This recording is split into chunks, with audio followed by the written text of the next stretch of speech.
کچھ بھی کہنے سے پہلے میں مالک کائنات خدائے برحق لائق عبادت اللہ عز و جل کی پناہ چاہتا ہوں شیطان مردود سے، جو حضرت آدم علیہ السلام و نسل آدم کا کھلا دشمن ٹھہرا۔ شروع اللہ کے نام سے جو بڑا مہربان نہایت رحم والا۔ ناظرین کرام السلام علیکم اور چشم آکاش میں خوش آمدید۔ ناظرین، ہمارے ساتھ ہمیشہ کی طرح ڈاکٹر پیر طارق شریف زادہ صاحب موجود ہیں اور ہم بات کر رہے ہیں سیرت پہ، سیرت رسول اللہ صلی اللہ علیہ وآلہ وسلم پہ۔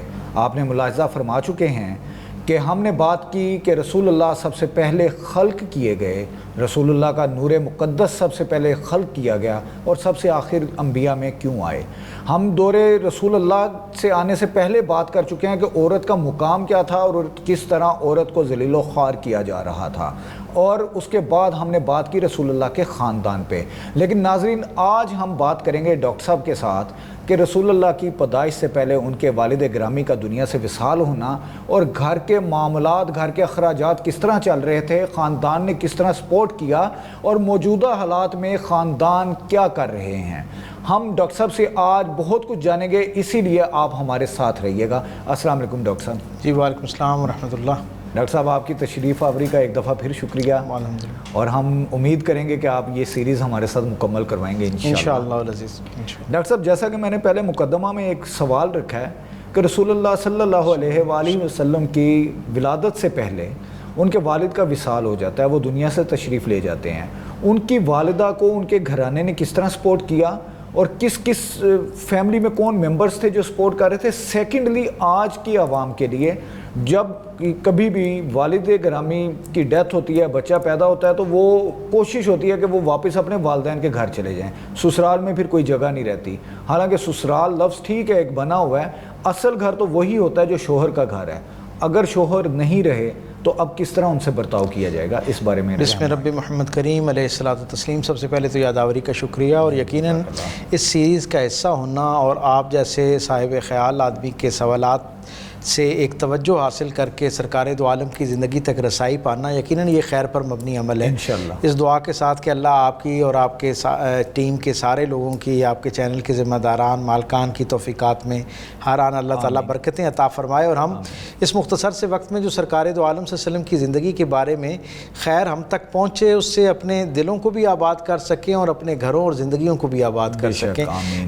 آپ کا سوال جو ہے، ہم آج تک کی گفتگو میں یہ سمجھتا ہوں کہ رسول رحمت صلی اللہ علیہ وسلم کے زمانے کے آثار اور جواز جو ہے ان تک ہم بات کر چکے۔ آج کا جو منظرنامہ ہے، اس سے گویا رسول رحمت صلی اللہ علیہ وسلم کی باضابطہ تشریف آوری کا احوال جو ہے اس سے ہم برکت سمیٹنے کی کوشش کریں گے اور سعادت پائیں گے۔ آپ تصور کیجئے کہ عربوں کا ایک ایسا معاشرہ ہے جہاں پر عورت کسی بھی رشتے کے اندر جو ہے نا اپنی بنیادی عظمت، اور عظمت تو دور کی بات ہے، بنیادی تشخصی کھو بیٹھی ہے۔ یعنی ماں کی شکل میں بھی اس کی حرمت جو ہے وہ مسمار ہو چکی ہے، بیٹی کی شکل میں، اور بیوی کا تصور جو ہے وہ تو آپ سمجھ سکتے ہیں کہ کتنا وہاں پر جو ہے وہ ایک پس درجے کا تصور اس کے بارے میں پایا جاتا ہے۔ اور پھر بیوی سے بھی ایک درجہ آگے جا کے تصور کریں کہ جس معاشرے میں بطور بیوی عورت کے لیے کوئی تعظیم کا تصور موجود نہیں ہے، وہاں بہو کے لیے افراد خانہ جو ہیں، جو سسرال کے رشتے ہیں، ان کی طرف سے محبت اور احترام کا کوئی تصور قائم کرنا، میں سمجھتا ہوں اس کی شاید کوئی اور مثال اس پورے معاشرے میں سے کشید کرنا ممکن نہ ہو۔ آپ تصور کیجئے، ایسے ہی تو اللہ تعالیٰ نے اس مقدس گھرانے کا انتخاب نہیں فرمایا نا، جیسے خود سرکار ختمی مرتبہ صلی اللہ علیہ وسلم نے اس راز سے پردہ جو ہے وہ اٹھایا اور فرمایا کہ اللہ نے سارے عربوں میں سے قریش، اور قریش میں سے جو ہے وہ بنو ہاشم کو، یعنی ہمارے اس گھرانے کو منتخب کیا۔ تو یقیناً اس گھرانے کے اندر کچھ ایسی اعلیٰ عرفہ اقدار اور عادات ایسی پائی جاتی تھیں، کچھ ایسی خوبصورت اور منفرد اس زمانے کی رائج روایات سے ہٹ کر کچھ ایسی روایات وہاں موجود تھیں جن سے انسانیت پر اعتماد جو ہے وہ بڑھتا ہے، اور جن کا ایک ایسا مثالیہ ہمارے سامنے آتا ہے کہ جو آج کے زمانے کے لیے بھی اور آج کے بعد کے آنے والے زمانے کے لیے بھی اپنے اندر ایک خاص روشنی رکھتا ہے۔ یعنی میں اکثر یہ کہا کرتا ہوں کہ رسول رحمت کی اپنی شخصیت تو یقیناً ساری دنیا کے لیے مثالیہ ہے ہی ہے۔ رسول اللہ صلی اللہ علیہ وسلم کے ساتھ جڑے ہوئے وہ سارے رشتے، وہ ساری نسبتیں جو حضور کے اصحاب کی شکل میں ہوں یا حضور کے خاندان اور کے افراد کی شکل میں ہوں، وہ ساری کی ساری نسبتیں نسبتیں بڑی مقدم ہیں اور ان کے مزاج اور رویے جو ہیں وہ مشعل راہ ہیں. آپ تصور کیجیے جناب عبداللہ جو ہیں ان کا نکاح ہوتا ہے جناب سیدہ آمنہ سلام اللہ علیہ کے ساتھ. یہ گویا دو گھرانوں کے بڑی شخصیات ہیں, دو نامور شخصیات ہیں جو اپنے تشخص میں بھی کمال رکھتے ہیں اور اپنی صفات میں بھی کمال رکھنے والی ہستی ہیں. ان دو اعلیٰ اوصاف اور اقدار کی شخصیات نکاح کی شکل میں اکٹھی ہوتی ہیں اور کائنات کا وہ عظیم الشان فریضہ سر انجام دینے کے لیے اللہ ان کو اکٹھا کر دیتا ہے کہ جس کے نتیجے کے طور پر کائنات کو اللہ کی رحمت جو ہے وہ تفویض ہونا ہے. میرے کریم آقا صلی اللہ علیہ وسلم نے دنیا کے اندر تشریف لانا ہے اور اس جوڑے کو ہمیشہ کے لیے ایک لافانی عزت سے ہمکنار کیا جانا ہے. تو آپ یہ دیکھیے کہ حضرت عبداللہ جو ہیں, جیسے ہم نے پچھلی نشست میں جناب سیدہ آمنہ سلام اللہ علیہ اور کسی حد تک جناب عبداللہ جو ہیں ان کی شخصیت کے حوالے سے برکت جو ہے وہ سمیٹی, ان کی شخصیت کو جاننے کی کوشش کی. جب یہ رسول اللہ صلی اللہ علیہ وسلم کی زندگی کی نسبت سے جو کہانی آگے بڑھتی ہے, جب اس میں باقی کردار داخل ہوتے ہیں تو ہمیں لگتا ہے کہ وہ سارے کردار بھی اپنے اندر, جیسے حضور کے والدین بے مثل اور بے مثال ہیں, عمومی طور پر آپ کا گھرانہ بے مثل اور بے مثال ہے, اسی طرح حضور کی زندگی میں آنے والا ہر نیا رشتہ جو ہے وہ اپنے اندر اس رشتے کے تناظر میں منفرد عزتیں اور منفرد وقار کے ساتھ حضور کی زندگی کا حصہ بنتا ہوا نظر آتا ہے. والدین کی شکل میں اگر جناب سیدہ آمنہ اور جناب عبداللہ بے مثل اور بے مثال ہمیں نظر آتے ہیں کہ والدہ کو اسی درجے کی پاک سیرت ہونی چاہیے کہ معاشرہ جو ہے وہ ان کے تقدس کا اس انداز میں خیال رکھتا ہوا نظر آئے کہ انہیں سیرت النساء کہہ کے پکارا جا رہا ہو, یعنی دنیا کی ساری خواتین کے لیے اپنے کردار میں مثالیہ رکھنے والی, مثال رکھنے والی ہستی کے طور پر پہچانا جائے.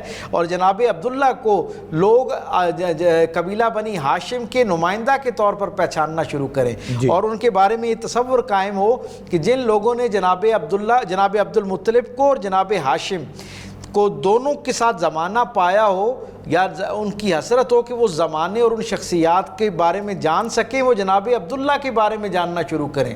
یعنی اس زمانے کے جو صاحب دانش تھے, جب وہ جناب حضرت ہاشم کا تذکرہ سنتے اور ان کا زمانہ نہیں دیکھ رکھا ہوتا, اور وہ پوچھتے اپنے بڑے بزرگوں سے کہ جناب ہاشم کے اوصاف کیسے تھے, ان کی شخصیت کیسی تھی, کیونکہ وہ بڑی پلیزنٹ اور جسے کہتے ہیں نا انسپائرنگ ایک شخصیت کے طور پر تھے.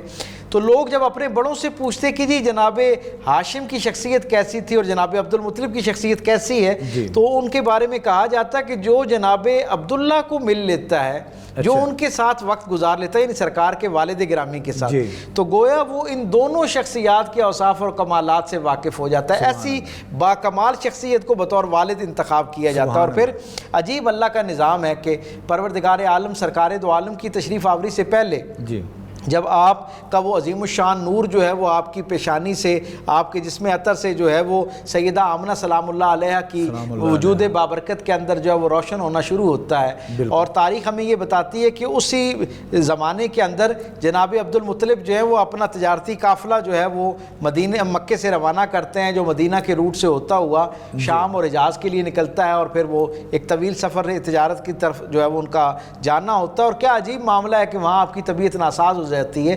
بظاہر 25 یا 27 اور ایک روایت کے مطابق 28 برس عمر ہے, اور اس عمر کے اندر گویا ایک نوجوان ہے اور زندگی سے بھی کم بھرپور ہے, شجاعت کے اعتبار سے بھی بے مثل اور بے مثال ہے, اور ذہانت اور وقار کے اعتبار سے بھی بے مثل اور بے مثال ہے. ظاہری طور پر مکمل صحت مند شخصیت ہے, عارضی طور پر ایک بخار کی کیفیت ہوتی ہے اور پھر اس کے بعد طبیعت خراب ہونا شروع ہوتی ہے. اسی دوران سفر جاری رکھتے ہیں اور واپس مدینے کے قریب اپنے ننھیال میں پہنچتے ہیں. تو آپ سب جانتے ہیں کہ قافلہ جو ہے وہ قافلے کی شکل میں سفر ہوتا ہے, باقی لوگ جو ہیں وہ مکے کی طرف قافلے کی صورت میں پلٹ جاتے ہیں, اور آپ اپنے ننھیال کے اندر قبیلہ بنو نجار جو ہے وہاں پر رہ جاتے ہیں. اور پھر وہیں پہ جو ہے وہ آپ کی طبیعت ناساز ہوتی ہے. خبر بھجوائی جاتی ہے قافلے کے ہاتھ سے کہ آپ کے والد گرامی جناب عبد المطلب کو یہ خبر ہو. آپ تصور کریں سرکار دو عالم صلی اللہ علیہ وسلم کا نور مقدس جو ہے وہ جناب عبداللہ سے جناب آمنہ کو تفویض ہو چکا ہے, اور جناب عبداللہ جو ہیں وہ بیماری کے عالم کے اندر مدینہ کے اندر گویا موجود ہے, مدینہ کے نواح کے اندر جہاں آپ کی قبر انور ہے وہاں پر آپ موجود ہیں. اب آپ تصور کیجئے کہ وہاں آپ کی دلجوئی کے لیے آپ کے جو ننھیالی رشتہ دار ہیں قبیلہ بنو نجار کے, وہ آپ کو یعنی حوصلہ افزائی کرتے ہیں, لیکن آپ کا دل گرفتگی ہے کہ میرے والد کو جب یہ خبر پہنچے گی, میری زوجہ جناب آمنہ کو یہ خبر پہنچے گی, تو ان کے دل پر گراں گزرے گا, تکلیف اور تشویش کا شکار ہو جائیں گے. لیکن آپ یہ دیکھیں کہ ان کی نسبت کیونکہ سرکار دو عالم کے ساتھ ہے نا, تو ایک صبح اٹھتے ہیں تو طبیعت ناساز ہے لیکن چہرے پہ رونق موجود ہے, مسکراہٹ موجود ہے. تو جو آپ کے رشتہ دار ہیں وہ آپ سے پوچھتے ہیں جناب عبداللہ سے کہ اس مسکراہٹ کا سبب کیا ہے؟ کل تک تو آپ بڑے بے چین تھے کہ قافلہ یہاں سے جا چکا ہے اور وہ وہاں خبر پہنچائے گا, نہ جانے کن الفاظ میں خبر پہنچے گی اور میرے والد کو کتنی تشویش ہو جائے گی, میرے بھائیوں کو اور میری زوجہ جو ہے ان تک یہ خبر پہنچ کے کس درجے کی تشویش ان کے اندر پیدا کر دے گی. آج یہ چہرے پر اللہ صبح آپ کے مسکراہٹ جو نظر آ رہی ہے, اس کا سبب کیا ہے؟ تو آپ کہتے ہیں کہ میں رات جب خواب میں سویا اسی بے چینی کے اندر, تو مجھے ایک فرشتہ جو ہے وہ نظر آیا جو ایک اونٹ پر سوار ہے اور میں پیچھے موجود ہوں اور وہ میری طبیعت ناساز ہے اور میں ایسی نکاحت میں پھولے سانس کے ساتھ اس کے پیچھے چلنے کی کوشش کر رہا ہوں اور مجھے وہ بتاتا ہے کہ تمہارے ذمے جو اللہ نے اس کائنات میں کام لگایا تھا نا, وہ عظیم الشان ذمہ داری جو تھی, وہ عظیم الشان ذمہ داری کا نورانی وہ جو ایک گٹھڑی ہے وہ آپ سے جناب آمنہ کو منتقل ہو گئی. سبحان اللہ. سو اب آپ کا بوجھ جو ہے وہ ہلکا ہو گیا ہے. اب بظاہر آپ کو بیماری نے گھیر رکھا ہے لیکن اب اس چوٹی کی دوسری طرف ہمیشہ کی رہ جانے والی زندگی ہے. وہ فرشتہ جو ہے وہ جو اونٹ کے اوپر سوار ہے وہ وہاں سے اونٹ پر سے آواز دیتا ہے آپ کو کہ آپ کا جو گویا دنیا میں آنے کا ایک بڑا مقصد تھا وہ پورا ہو گیا. وہ جو ذمہ داری امانت تھی وہ آپ سے جناب آمنہ کو منتقل ہو گئی ہے. اب آپ کا سفر تھوڑا سا ہے اور آپ جو ہے وہ اپنے رب کی حقیقی زندگی کے اندر, حقیقی دنیا کے اندر جو وہ داخل ہونے والے. کہتے ہیں مجھے وہاں سے اندازہ ہو گیا کہ اب میرا پروردگار مجھ سے ملاقات کا مشتاق ہے, اس کی مشیت میں اب میرا یہاں کی ذمہ داری مکمل ہو گئی ہے. پھر آپ کو وہ اندازہ ہوتا ہے کہ وہ جو میری زوجہ نے مجھے خوشخبری سنائی کہ اللہ نے ہمارے لیے جو ہے وہ ہماری نسل کی افزائش کا ایک ذریعہ قائم کر دیا ہے, وہ حقیقت میں میری ذمہ داری تھی اصل میں یہاں سرکار دو عالم صلی اللہ علیہ وسلم کی دنیا میں تشریف آوری کا ذریعہ بننا. سو اس کے بعد پھر آپ کے ننہالی رشتہ دار یہ بتاتے ہیں کہ وصال تک جتنا وقت ہے اس کے اندر کہیں آپ کی طبیعت میں کوئی بےقلی نظر نہیں آتی. تو اب آپ خود دیکھیں کہ وہ اتنے خود اللہ والے تھے کیونکہ وہ مواحد تھے, توحید پر قائم تھے. جناب ابراہیم علیہ السلام کی طرف سے وہ جو پروردگار عالم کی نسبت اور تعلق سے عقیدہ خالص ان تک پہنچا تھا, یعنی نسبی طور پر بھی حسبی طور پر بھی جو ان تک ان کی زندگی کا جو حصہ تھا وہ توحید خالص کی برکت یہ تھی کہ آپ کو پروردگار عالم نے اپنے محبوب رسول کی آمد کے لیے بطور والد منتخب بھی فرمایا. اور پھر واپسی کے سفر میں جب آپ کو گھبراہٹ اور اضطراب محسوس ہوا تو اس خواب کے ذریعے سے گویا آپ کا سفر آخرت بھی آسان فرما دیا. تاریخ بتاتے ہیں جناب عبد المطلب کو پتہ چلتا ہے تو آپ اپنے بڑے صاحبزادے کو بھیجتے ہیں اور کہتے ہیں کہ جاؤ اور جا کے اپنے جو بھائی ہے اس کی خبر لو اور ان کو ساتھ لے آؤ. لیکن جب وہ پہنچتے ہیں تو اس وقت تک جناب عبداللہ جو ہیں ان کی قبر انور جو ہے اس کے اوپر پانی سے تراوٹ دی جا رہی ہوتی ہے. تو یعنی گویا وہ اس وقت دنیا سے تشریف لے جا چکے ہوتے ہیں. وہ کچھ وقت وہاں رکتے ہیں اور پھر وہاں سے واپس پلٹتے ہیں. اور ایک بڑا دلچسپ مکالمہ ہے جو بڑا میں سمجھتا ہوں یہاں سامعین اور ناظرین کے سامنے اسے اس لیے رکھنا ضروری ہے کہ ہم سب کی جو روزمرہ کی زندگی ہے, خاص طور پہ ہماری جو معاشرتی زندگی ہے, سماجی زندگی ہے, اس کے لیے اس کے اندر بڑی ہدایت موجود ہے. جناب آمنہ سلام اللہ علیہ کے جو خانوادہ ہے قبیلہ بنو زہرہ, اس کے لوگ بھی وہاں پر موجود ہیں. بنو نجار کے اندر گو کہ بنو نجار کی ایک ذیلی شاخ ہے. اچھا, وہ وہاں آتے ہیں اور ان کو ساتھ لے کر ان میں سے کچھ لوگ حضرت حارث کو جو حضور کے بڑے بھائی ہیں, حضور کے بڑے تایا ہیں, وہ جو ان کی اپنے بھائی کی خبرگیری کے لیے آئے تھے جناب عبد المطلب کے کہنے پہ, ان کی حوصلہ افزائی کے لیے, ان کے غم کو غلط کرنے کے لیے, ان کی دلجوئی کے لیے کچھ لوگ وہاں سے مدینہ سے مکہ کی طرف آتے ہیں جناب عبد المطلب کو یہ خبر دینے کے لیے. یعنی آپ کے جو بڑے بھائی ہیں ان کے ساتھ احتراماً وہاں کی روایت کے مطابق وہاں کے اعلیٰ خاندان میں کسی کے دکھ کو کم کرنے کے لیے کہ واپسی کا سفر اس تنہائی میں اور اس غم کے ساتھ نہ کریں, ان کا غم بانٹنے کے لیے ان کے ساتھ چلتے ہیں اور کہتے ہیں کہ ہم مل کے جا کے جناب عبد المطلب کو یہ خبر دیتے ہیں. اب تصور کیجیے, وہ کہتے ہیں کہ ان کے آنے کی کیا ضرورت ہے جناب عبد المطلب کے, تو اتنے صاحبزادے اور موجود ہیں. وہ سب جانتے ہیں اہل مدینہ, جو اس وقت کے اہل مدینہ ہیں, کہ جناب عبد المطلب جو ہیں اپنی اولاد میں سب سے زیادہ آپ کی جو شفقت ہے وہ جناب عبداللہ کے ساتھ ہے, اور اس کا سبب آپ کے وہ اوصاف اور کمالات اور فرما برداری ہے. وہ فرما برداری اور اپنے والد کی اتباع اور حسن سلوک ہے کہ جس کی بنیاد پر ان کا دل اپنے صاحبزادے کے ساتھ جڑا ہوا ہے. لوگ کہتے ہیں یہ دکھ بہت کڑا ہے, اس کو ذرا کم کرنے کے لیے ہم ساتھ چلتے ہیں. اب وہ جو قافلہ وہاں سے 6 لوگوں کا اور ایک روایت کے مطابق 7 لوگوں کا وہاں سے ساتھ آتا ہے. جناب عبداللہ کا جو خاندان ہے, یعنی ان کے افسوس کا ان کے سسرال کے افراد جو ہیں وہ جناب عبد المطلب کے پاس آتے ہیں اور یہ خبر پہنچاتے ہیں. ٹھیک ہے, یعنی ان کے اپنے صاحبزادے بھی اور ساتھ اہل مدینہ میں سے لوگ جو ہیں وہ بھی آپ کے پاس وہ بھی ساتھ آ جاتے ہیں. رات قیام ہوتا ہے اور جب وہ لوگ 1-2 روز کے بعد واپس پلٹنے لگتے ہیں تو قبیلہ بنو زہرہ میں سے ایک شخص جو جناب آمنہ سلام اللہ علیہ کے تایا زاد بھائی ہیں, اچھا, وہ کھڑے ہو جاتے ہیں. اور ایک روایت کے مطابق آپ کے اپنے ہی جو دوسرے اسٹیپ برادر ہیں وہ جو ہے, کیونکہ آپ کے دوست آپ کی حقیقی ہمشیرہ اور کوئی نہیں ہے جناب آمنہ کی, لیکن آپ کے دوسری والدہ سے 2 بھائی اور ہیں, تو وہ ان 2 میں سے جو بڑے بھائی تھے وہ وہاں موجود تھے, اور ایک روایت کے مطابق آپ کے تایا زاد بھائی جو ہیں وہ وہاں پر موجود تھے. انہوں نے نکلتے وقت یہ کہا کہ اب آپ مجھے یہ بتائیے کہ جناب عبداللہ جو ہیں وہ تو دنیا سے تشریف لے جا چکے ہیں, بالکل, اور عرب روایت کے مطابق اب اس خاتون کا جو پہلا حق ہے وہ اس کا جو آبائی گھر ہے, یعنی اس کا جو میکہ ہے ان کے پاس ہے. اور انہوں نے کہا کہ ہم آپ جیسی ناموری اور عزت سے تو مشرف نہیں ہے اس درجے کی, گو کہ ہم مدینے کے اندر ہمارا تشخص بہت باوقار ہے, لیکن ظاہر ہے پورے عرب میں جو آپ کا بنو ہاشم کا جو تصور ہے ہم اس کے مقابلے میں تو نہیں ہے, لیکن ہم اپنی بیٹی جو ہے نا اس کو بہت باوقار طریقے سے پوری عزت اور احترام کے ساتھ جو ہے اس کی بقیہ زندگی میں اس کی خدمت کر سکتے ہیں. اگر آپ اجازت دیں تو ہم اہل یثرب کی روایت کے مطابق اپنی بیٹی کو واپس اپنے گھر لے جائیں. جناب عبد المطلب جنہوں نے اپنے صاحبزادی کی خبر سننے پر بھی اس طرح آپ کی آواز جو ہے وہ بھرائی نہیں, اور آپ نے پورے وقار کے ساتھ صبر کا ملاحظہ کیا, اس کا وہ کیا, اظہار کیا. جب یہ بات سنی نا تو آپ پہ گریہ کی کیفیت طاری ہوگی. اللہ اکبر. اور آپ نے کہا کہ تمہیں کس نے یہی بتایا کہ یہ میری بہو ہے؟ کہا جب تک جناب عبداللہ دنیا میں موجود تھے تو یہ میری بیٹی تھی, بہو تھی, ان کے جانے کے بعد اب یہ میری بیٹی ہے. اور آپ نے حضرت صفیہ جو آپ کی صاحبزادی تھی حضور کی پھوپھی, وہ سامنے موجود تھیں, تو آپ نے کہا کہ میری ان 2 آنکھوں میں کیا ایک چیز کو دیکھتے وقت 2 آنکھیں مجھے کوئی الگ منظر دکھاتی ہیں؟ کبھی ایسا ہوتا ہے کہ ایک چیز کو میں ان دونوں آنکھوں سے دیکھ رہا ہوں اور ایک آنکھ اور منظر دکھائے اور دوسری اور دکھائے, تو لوگ کہنے لگے کہ نہیں ایسا تو نہیں ہوتا, دونوں آنکھیں مل کے ایک ہی منظر دکھاتی ہیں. تو آپ نے فرمایا کہ صفیہ اور آمنہ دونوں میرے لیے ایسی ہیں جیسے چہرے پر موجود 2 آنکھیں ہیں, تو جیسے ان دونوں میں امتیاز نہیں کیا جا سکتا, میرے لیے یہ دونوں اس طرح کی بیٹیاں ہیں. میں سمجھتا ہوں وہ ساری بیوگان اور وہ سارے لوگ جن کی اولاد جوانی میں یا عمر کے کسی حصے میں بھی دنیا سے چلی جاتی ہے, انہیں اپنی بہوؤں کے ساتھ جب معاملہ طے کرنا ہو تو سرکار دو عالم صلی اللہ علیہ وسلم کے دادا جان کی سنت کو ذہن میں رکھنا چاہیے. خاندانوں پر اللہ ویسے سلام نہیں بھیجا کرتا, نمازوں میں ان کے اوپر سلام کا حکم اس لیے نہیں آتا, ان کے یہ یعنی شخصی جو ان کا تشخص ہے نسبی وہ اپنی جگہ, لیکن ان کے اوصاف اور ان کا اخلاق کردار اس درجے کا ہوتا ہے کہ اللہ ان کے اوپر سلام جو ہے اسے بھجوا کر ہمیشہ کے لیے ان کی عزت کو لافانی کر دیتا ہے. جناب عبد المطلب کیا کہتے ہیں کہ یہ اب آج سے میری بیٹی ہے, پہلے بھی بیٹی تھی لیکن پہلے بہو تھی, اب اس کا ایک درجہ بلند ہو گیا, رشتہ کمزور نہیں ہوا بلکہ رشتہ اور مضبوط ہو گیا. جیسے ڈاکٹر صاحب ادھر میں ایک بات کروں گا کہ اکثر ہمارے کہا جاتا ہے کہ یہ میری بہو نہیں بیٹیاں ہیں,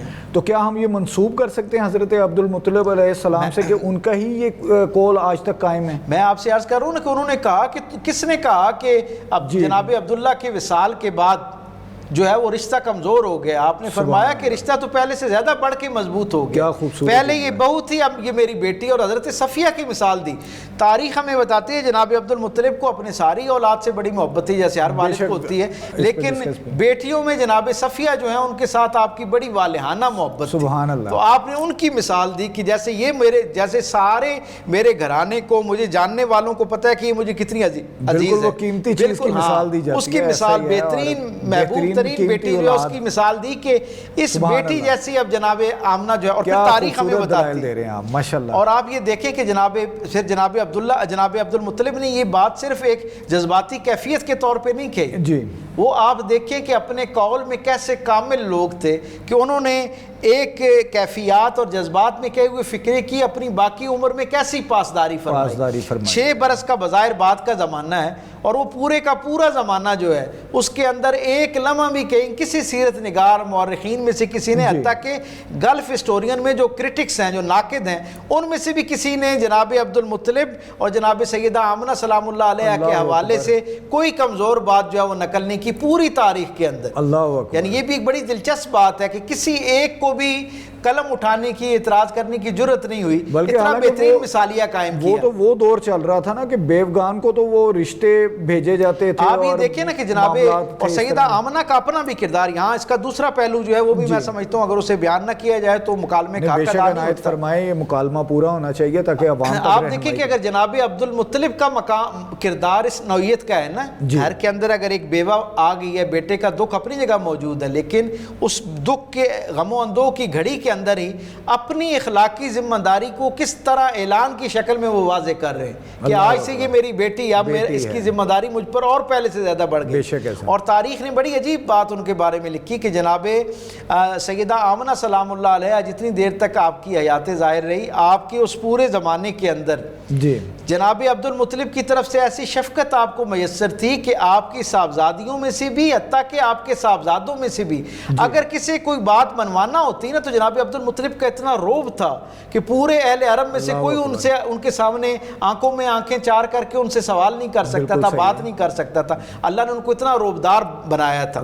لیکن آپ کے ساتھ جناب سیدہ آمنہ کے ساتھ بطور بہو جو اب بیٹی بن گئی تھی، ان کے ساتھ جناب عبد المطلب کا ایسا حسن سلوک تھا کہ جب کسی کو کوئی بات افراد خانہ میں سے، حقیقی اولاد، خونی اولاد میں سے کسی کو اپنی کوئی بات پہنچانا ہوتی یا منوانا ہوتی تو وہ اس کا ذریعہ کیا ہوتا، یعنی پہنچانے کے لیے جناب سیدہ صفیہ جو ہے ان کو کہا جاتا کہ وہ بات پہنچائیں، اور جب بات منوانا ہوتی تو سیدہ آمنہ کے سامنے بات کہی جاتی کہ آپ ظاہری طور پر ان کی بیٹی ہیں۔ یہ دیکھیں بیٹی بنا کے پھر بیٹی کا حق بھی دیا ہے، یہ بڑا یہ دعویٰ کر لینا بہت آسان ہے، جیسے ہمارے معاشرے میں الحمدللہ چلیں کسی درجے پہ ابھی یہ دعویٰ اس کا بھرم موجود ہے، اکا دکا کچھ ایسے واقعات نظر سے یقیناً گزرتے ہیں جن سے تکلیف پہنچتی ہے اور رشتوں کا تقدس پامال ہوتا ہوا نظر آتا ہے، لیکن بحمدی تعالیٰ ابھی بھی معاشرہ اپنی تمام تر کمزوریوں کے باوجود ان رشتوں کے بنیادی تقدس سے آگاہ ہے اور اس کا شعور موجود ہے۔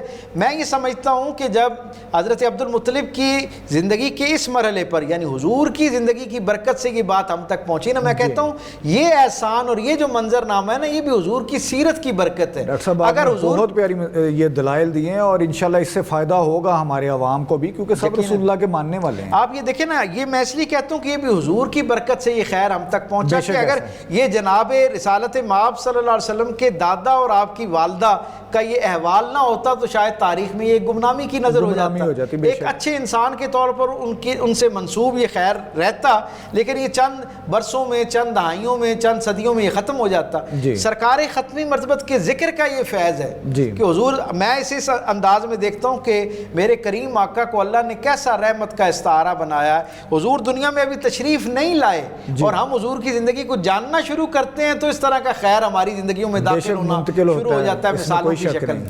اب تاریخ کیا بتاتی ہے کہ آپ یعنی اس درجے کی قدر و منزلت ہوگی، اور پھر آپ یہ دیکھیں کہ جناب سیدہ آمنہ سلام اللہ علیہ جو ہیں وہ اپنے یعنی حضرت عبداللہ کے وصال سے لے کر آپ کے دنیا سے تشریف لے جانے والا جو آخری سفر ہے اس وقت تک یہ تقریباً 5 سے 6 برس کا عرصہ بنتا ہے۔ اس 5 سے 6 برس کے عرصے میں آپ کو 5 مرتبہ مدینہ طیبہ جو ہے وہ آنے کا موقع ملتا ہے یا آپ وہاں تشریف لاتی ہیں۔ ٹھیک ہے، آپ یہ دیکھیں ہر مرتبہ جناب عبد المطلب جو ہیں وہ اونٹوں کی ایک باقاعدہ قطار ہے جو تحائف کے ساتھ ان کے ساتھ سفر کرتے ہیں۔ اللہ اکبر، یہ کتنی دلچسپ بات ہے۔ اچھا ڈاکٹر صاحب، ہماری بہو جاری ہوتی ہے نا اپنے میکے میں، یہ آپ بات ضرور کمپلیٹ کیجئے گا اور میں سننا چاہوں گا کیونکہ ماشاءاللہ آپ کے دلائل بہت اچھے ہیں۔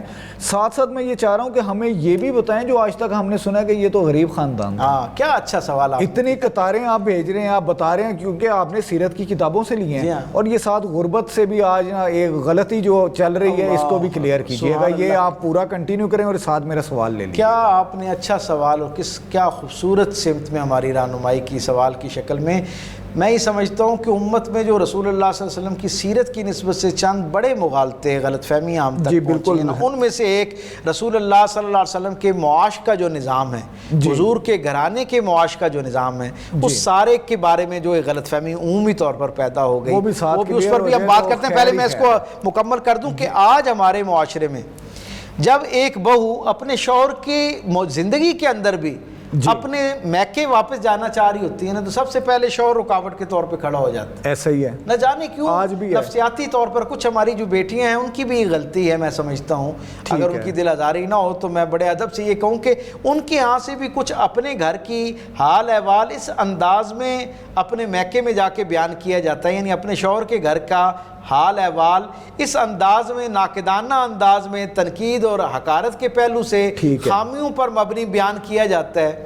یعنی جس کی وجہ سے دونوں گھرانوں کے اندر ایک خام خواہ کی جسے کہتے ہیں ایک مقابلے کی فضا بن جاتی ہے, دوری پیدا ہونا شروع ہو جاتی ہے. وہ گھرانے جنہیں اس رشتے کی برکت سے ایک دوسرے کا یعنی معاون اور مددگار بننا تھا, وہ گھرانے آپس میں سب سے بڑے شریک بن جاتے ہیں آپس میں, جسے ہم اپنی زبان میں پنجابی میں شریکہ کہتے ہیں نا. جیسے وہ کزنز کو شریکہ بناتے ہیں, پھر سسرال بھی ایک درجے پہ آ کے شریکہ بن جاتا ہے. اچھا اب آپ یہ دیکھیں کہ میں نے جیسے عرض کیا کہ آج بھی جب بہو گھر سے اپنے میکے کی طرف سفر کرنا شروع کرتی ہے نا تو شوہر سمیت سارا سسرال جو ہے نا وہ اس کا منہ بننا شروع ہو جاتا ہے کہ یہ کیوں جا رہی ہے, چند دن پہلے تو گئی ہے. وہ ایک گویا سب کی یہ خواہش ہوتی ہے کہ اس کا رابطہ محدود ہو جائے, اگر جائے تو تھوڑی دیر کے لیے جائے, اور اگر جائے تو ہمارے حوالے سے کوئی بات وہاں پہ نہ کرے. اور آخری بات کہ اگر جائے تو باقاعدہ کئی گھرانوں میں نظر رکھی جاتی ہے کہ یہاں سے کوئی چیز لے کر تو نہیں تحفے کی شکل میں وہاں چلے گی.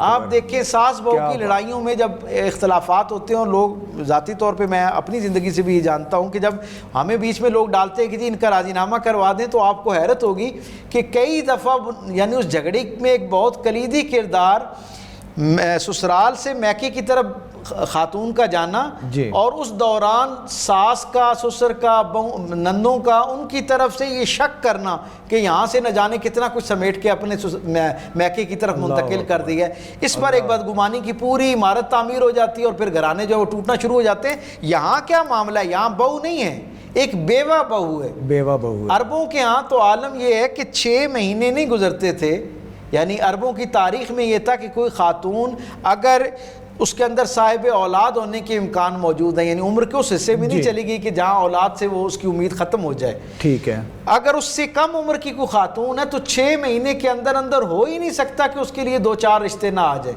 اللہ اکبر. یعنی وہ پھر باقاعدہ اس پہ لڑائی شروع ہو جاتی تھی کہ کون اس کے ساتھ جو وہ کرے گا. اور بعض دفعہ میں یہاں کیونکہ ایک نیشنل نیٹ ورک ہے, میں وہ بیان نہیں کر سکتا کہ کس تذلیل کے ساتھ نکاح کا آپشن اس کے سامنے رکھا جاتا, یعنی کیسے حرمت کے اور قربت کے رشتے جنہیں اتنے احترام کے ساتھ اس نے تصور کر رکھا ہوتا ہے, ان کی طرف سے نکاح کا پیغام اس کو جا رہا ہوتا تھا. لیکن اس گھرانے کی تقدس کا اندازہ لگائیں, کیونکہ بعد میں اس خاندان کے پروردہ ایک ہستی کو اللہ نے کائنات کے لیے اسوہ کامل بنانا تھا, اس لیے جہاں حضور کی زندگی کو بے مثل اور بے مثال رکھا نا, بے عیب رکھا, اسی طرح حضور کے گھرانے اور حضور کی زندگی سے جڑے ہوئے سارے لوگوں کو بھی اللہ نے بے عیب رکھا. جناب سیدہ آمنہ سلام اللہ علیہ 5 سے 6 مرتبہ مدینے کی طرف سفر فرماتی ہیں, یعنی کہ ہر سال تقریباً اور تقریباً ہر سال, کیونکہ وہ ایک سیزن ہوتا تھا جس کے اندر عمومی طور پر ان دونوں گھرانوں کے درمیان سفر بھی آسان ہوتا ہے. ایک روایت تھی 300-400 کلومیٹر بھی تو بنتا تھا نا. جی ہاں, آج بھی دیکھیں نا آپ تو وہ 350 سے زائد جو ہے وہ سفر بن جاتا ہے. لیکن دوسری طرف آپ یہ دیکھیں دونوں جو بستیاں تھیں نا ان کے اندر کئی گھرانوں کی آپس میں عجیب بڑی منفرد اور دلچسپ رشتہ داریاں تھیں. ایک بات. دوسری بات یہ ہے کہ جو سیدہ آمنہ سلام اللہ علیہ کا گھرانہ ہے نا, وہ اور جناب عبداللہ کا گھرانہ یعنی حضور کا ننیال اور ددیال, ان کے اندر ایک عرب سکالر ہیں, انہوں نے اس پر کام کیا اور انہوں نے بتایا کہ 39 نسبتیں ہیں سیدہ آمنہ کی اور جناب عبداللہ کے گھرانوں کی آپس میں, یعنی ان 2 ہستیوں کی آپس میں نکاح ایک نسبت تھا اس میں سے, اور اس کے علاوہ 38 نسبتیں اور بھی ہیں جس کی وجہ سے دونوں جو ہیں وہ گھرانے آپس میں جڑے. تو اس سے اندازہ ہوتا ہے کہ یہ گھرانے آپس میں کتنے قریب تھے. ایک تو موسم کے حوالے سے یہ فیصلہ ہوتا تھا کس سیزن میں جانا ہے, بالکل صحیح, اور دوسرا میں اپنے سامعین و ناظرین کی دلچسپی کے لیے بتا دوں کہ ویسے تو عربوں کے ہاں نکاح کا رواج جو ہے وہ بہت عام تھا, اس کے لیے کسی وقت کا انتظار نہیں کیا جاتا تھا. لیکن وہاں پر بھی تہذیبی اقدار یہ تھیں کہ جو بڑے گھرانے ہوا کرتے تھے ان کے نامور جو نوجوان اور نوجوان لڑکے اور لڑکیاں ہوتی, ان کے جو پہلے نکاح ہوتے وہ بڑے اہتمام کے ساتھ کیے جاتے. اور وہ وقت طے کر کے کیے جاتے, یعنی جیسے ہمارے ہاں باقاعدہ ایک نظام ہے نا کہ ہم ایک دن مقرر کر لیتے ہیں, پھر 2-3 مہینے 4 مہینے کا گیپ ہوتا ہے. تو وہ بھی جب بڑے گھرانوں کے درمیان اس طرح کے پہلے بچے کا نکاح ہوتا، یعنی جس بچے اور بچی دونوں کا پہلا نکاح ہوتا، تو اس کا باقاعدہ کلچرلی جو ہے وہ ثقافتی اعتبار سے اہتمام کیا جاتا اور پہلے سے وقت طے ہو جاتا. اچھا اس کی خبر سفر کے دوران دونوں طرف پہنچ جاتی اس کے گھرانوں اور رشتہ داروں تک. پھر وہ اچھا دلچسپ معاملہ یہ کہ وہی جو پلیزنٹ انوائرمنٹ کا موسم تھا نا جی، اس موسم کے اندر جو ہے وہ شادیاں رکھی جاتی. بالکل صحیح ہے. اور پھر بڑی تعداد میں ایک طرف کے لوگ دوسری طرف جاتے ہیں ان شادیوں میں شریک ہونے کے لیے. روزمرہ کے جو نکاح ہوتے یعنی روٹین میں کسی کا دوسرا نکاح ہے، تیسرا نکاح ہے، کسی بیوہ کا نکاح ہے، وہ تو روٹین میں چل رہے ہوتے تھے. لیکن میں نے بتایا کہ جو بڑے گھرانے ہوا کرتے، بڑے خاندان کے جو بڑے بچے ایسے جن کا پہلا نکاح ہے، وہ پوری تیاری کے ساتھ جو ہے وہ کیے جاتے تھے. اچھا اس لیے میں عرض کر رہا تھا کہ 5 یا 6 مرتبہ جو ہے وہ آپ کا جانا ہوتا ہے وہاں پہ. اور ہم کیا دیکھتے ہیں، جتنی مرتبہ آپ جاتی جی، کسی دفعہ بھی آپ کو ایک سے دوسری مرتبہ جو ہے نا اس کے لیے اجازت نہیں طلب کرنا پڑی. اچھا، یعنی کیا دلچسپ معاملہ ہے. جناب سیدہ آمنہ سلام اللہ علیہا جنہیں اپنے یعنی اس دائرہ عمل میں بطور بیوہ پوری فریڈم حاصل ہے جناب عبد المطلب کی طرف. سبحان اللہ. اور ان کے نان و نفقے کا معاملہ بھی یہ ہے کہ جیسے باقی صاحبزادگان میں برابر حصہ تقسیم ہوتا ہے، جناب عبداللہ کی نسبت سے سرکار دو عالم کے اسم گرامی کی برکت سے وہ پورا حصہ اکیلا جناب آمنہ سلام اللہ علیہ تک پہنچتا ہے اور پورے وقار کے ساتھ پہنچتا ہے. اور تاریخ نے بڑی عجیب بات لکھی، جب وہ مال اسباب تجارت سے واپس پلٹ کے آپ تک پہنچتا جناب عبد المطلب تک نا، تو جناب عبد المطلب اپنے سارے بیٹوں کو آپ نے حکم کر رکھا تھا کہ وہ سارے کے سارے آپ کے پاس حرم کعبہ میں دیوار کعبہ کے سائے میں جب آپ تشریف فرما ہوتے تو وہاں بیٹے آتے اور آپ ان کو حصہ جو ان کا حصہ مناسب سمجھتے وہ ان کے درمیان. اور وہ بھی نظام عدل پر متعین تھا. یعنی کسی نے اگر مال کی انویسٹمنٹ کر رکھی تھی تو اس پر ایک حصہ تھا، کسی نے سفر اختیار کر رکھا تھا تو اس پر ایک حصہ تھا، کسی نے اس کی نگرانی کر رکھی تھی اس کا حصہ تھا. حتیٰ کہ جس نے حساب کتاب اس کا رکھا ہوا تھا اس کو بھی ایک الگ اس کی یعنی خدمت کے عوض حصہ دیا جاتا ہے. اتنا آرگنائز سسٹم موجود تھا جناب عبد المطلب کا. ماشاءاللہ. آپ یہ دیکھیں کہ سارے صاحبزادگان جو ہے وہ کعبۃ اللہ کی دیوار کے سائے تک پہنچ کر آپ سے جو ہے وہ اپنا حصہ وصول کرتے ہیں. آپ کی جو صاحبزادیاں اس زمانے میں بھی یہ گھرانہ اتنا باوقار تھا، اس کا یعنی خواتین کا احترام اور اکرام اتنا تھا کہ جناب عبد المطلب جو ہے وہ اپنے گھر کے صحن میں جو ہے وہ تشریف فرما ہوتے اور یہ ساری آپ کی صاحبزادیاں آتی ہیں اور ایک ایک کر کے ان کا جو حصہ، یعنی اس سے پتہ چلتا ہے کہ آپ نے اپنی بیٹیوں کا بھی حصہ رکھا ہوا تھا، آرگنائزڈ کیا تھا. آج ہم دیکھتے ہیں نا، آج ہمارے ہاں بچیاں جو ہیں تو ہم کہتے ہیں ہمارے زیر کفالت ہیں، ہم ان کو اچھی یونیورسٹیز میں کالجز میں پڑھا رہے ہیں، ان کی بنیادی ضرورتیں پوری کر رہے ہیں، لیکن کاروبار میں سے جو نفع ہو رہا ہے اس میں سے ان کو کیوں دیں بالکل. اور ان کے کون سے اخراجات جناب عبد المطلب نے اپنے مزاج سے ہم تک یہ خبر پہنچائی کہ اس میں سے ایک حصہ ملنا چاہیے. اب دلچسپ بات کیا ہے، جتنی صاحبزادیاں ہیں وہ آپ سین میں تشریف فرمائیں اور سب آپ سے آ کے لیتی ہیں. جناب سیدہ آمنہ سلام اللہ علیہ کا اکرام سرکار ختمی مرتبت کی نسبت سے جناب عبداللہ کے یعنی وہ جو نسبت ہے اور ان کی یاد کے طور پر جناب عبد المطلب کے دل میں ایسا ہے کہ آپ جب گھر تشریف لاتے ہیں تو سب سے پہلے حصہ لے کر جناب سیدہ آمنہ کے کمرے تک آتے ہیں. اللہ اکبر. اور ان کے کمرے میں ان کے حوالے کرتے. عظیم خاندان. آپ تصور کریں آج ہم حضور کے نام پر اپنا سب کچھ قربان کرنے کے لیے تو تیار ہوتے ہیں. کیا حضور کے گھرانے پر الحمدللہ پوری امت ہی جان نچھاور کرنے کو تیار ہے اور اپنے ایمان کا حصہ سمجھتی، لیکن پوری دیانتداری سے اپنے دل پہ ہاتھ رکھ کے میرے سامعین اور ناظرین اس بات کو اپنی زندگی کے دائرے میں محسوس کرے. کیا ہمارے گھرانوں کے اندر بھی اپنی گھرانے میں موجود جو بیوگان ہیں، جو ہماری بیوہ بہویں ہیں، حتیٰ کہ جو عام زندگی میں بہویں ہیں، ان کے ساتھ بیٹیوں کے ساتھ اس درجے کا احترام کا سلوک ہوتا ہے؟ بہت پیارا پیغام ہے ڈاکٹر. یہ جناب عبد المطلب کی برکت سے جو ہم تک پہنچا ہے نا، یہ اصل میں سرکار ختمی مرتبت کی برکت سے ہم تک پہنچا. حضور کے اگر وہ دادا نہ ہوتے تو جیسے میں نے پہلے عرض کیا ایک عظیم شخصیت کے طور پر، ایک کردار کے طور پر تو رہتے، وہ شاید چند صدیاں بھی وہ تعارف اور حوالہ زندہ نہ رہتا، وہ پھر یاد نہیں رہتے. حضور میں اسی لیے کہتا ہوں نا کہ حضور کی ایک زندگی جو ہے جو اللہ نے مثالیہ بنایا ہے، اس کے ساتھ جڑی ہوئی نہ جانے اور کتنی زندگیوں میں جزوی مثالیہ ہمارے سامنے موجود ہیں. جس زندگی سے خیر لینا چاہیں گے اللہ تعالیٰ اس میں برکت دینا شروع کر دے گا. جناب عبد المطلب کا اس انداز میں اپنی بہو کے ساتھ اس نے سلوک. اچھا اب تاریخ بتاتی ہے سیزن اناؤنس ہو گیا، یعنی سب کو پتہ ہے کہ ان تاریخوں میں وہاں جانے کا ایک سلسلہ بن رہا ہے اور سب لوگوں نے جاننا ہے اور سب نے جاننا ہے. لیکن جناب سیدہ آمنہ ایک مرتبہ بھی ایسا نہیں ہوتا کہ جناب عبد المطلب سے اجازت لیے بغیر چلی گئی ہوں. اللہ اکبر. حالانکہ وہ انڈیپینڈنٹ زندگی ہے, وسائل بھی ان کے پاس اپنے موجود ہیں, یعنی سسرال کی طرف سے بھی ہیں اور اپنا جو میکہ ہے وہاں سے بھی اتنا وسائل ہے ان کے پاس, روک ٹوک بھی نہیں ہے, لاڈلی اولاد کہہ سکتے ہیں. اللہ اکبر. لیکن آپ تصور کیجئے احترام کا یہ عالم ہے کہ جب تک جناب عبد المطلب سفر سے واپس نہیں پلٹتے, آپ نے اس سیزن میں جو آپ کا چوتھا سفر ہے نا, آپ نے اپنا سفر ترک کر دیے. اچھا.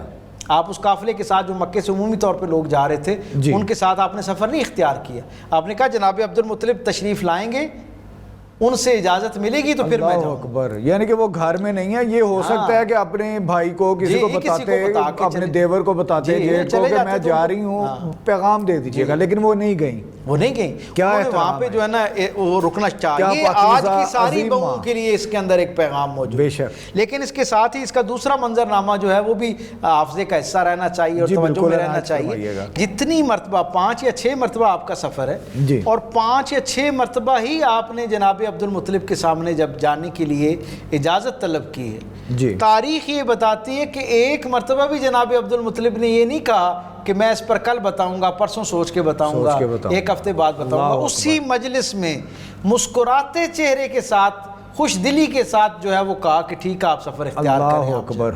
اور پھر صرف ڈاکٹر صاحب میں یہاں ایک چھوٹا سا جملہ کہنا چاہوں گا کہ انہوں نے جب ان کو اپنی بیٹی کہا, صرف زبان سے نہیں کہا, پھر حق ادا کیا ہے. بے شک. دل آزاری نہیں ہونے دی کسی بھی جگہ پہ. سبحان اللہ. بے شک. جناب عبد المطلب نے جو ان کے وصال پر, جناب سیدہ آمنہ کے وصال پر 4 اشعار کہے نا, ان میں بھی آپ نے ان کو اپنی بیٹی کہہ کے پکارا ہے. یعنی ان کو اپنی بہو کہہ کے نہیں پکارا, بیٹی کہہ کے پکارا. آیت فرما دیں تو میں ابھی اس پہ آتا ہوں, لیکن اس سے پہلے میں صرف اپنے سامعین اور ناظرین کی توجہ کے لیے یہ بات کہنا چاہوں گا کہ یقیناً ان ہستیوں کے ساتھ ہماری عقیدت میں دل ان کے قدمین سے جڑے ہوتے ہیں. ہم ان کے ذکر سے برکت بھی پاتے ہیں, ہماری سماعتوں تک ایک پاکیزہ راحت بھی پہنچتی ہے ان کا ذکر سننے کا.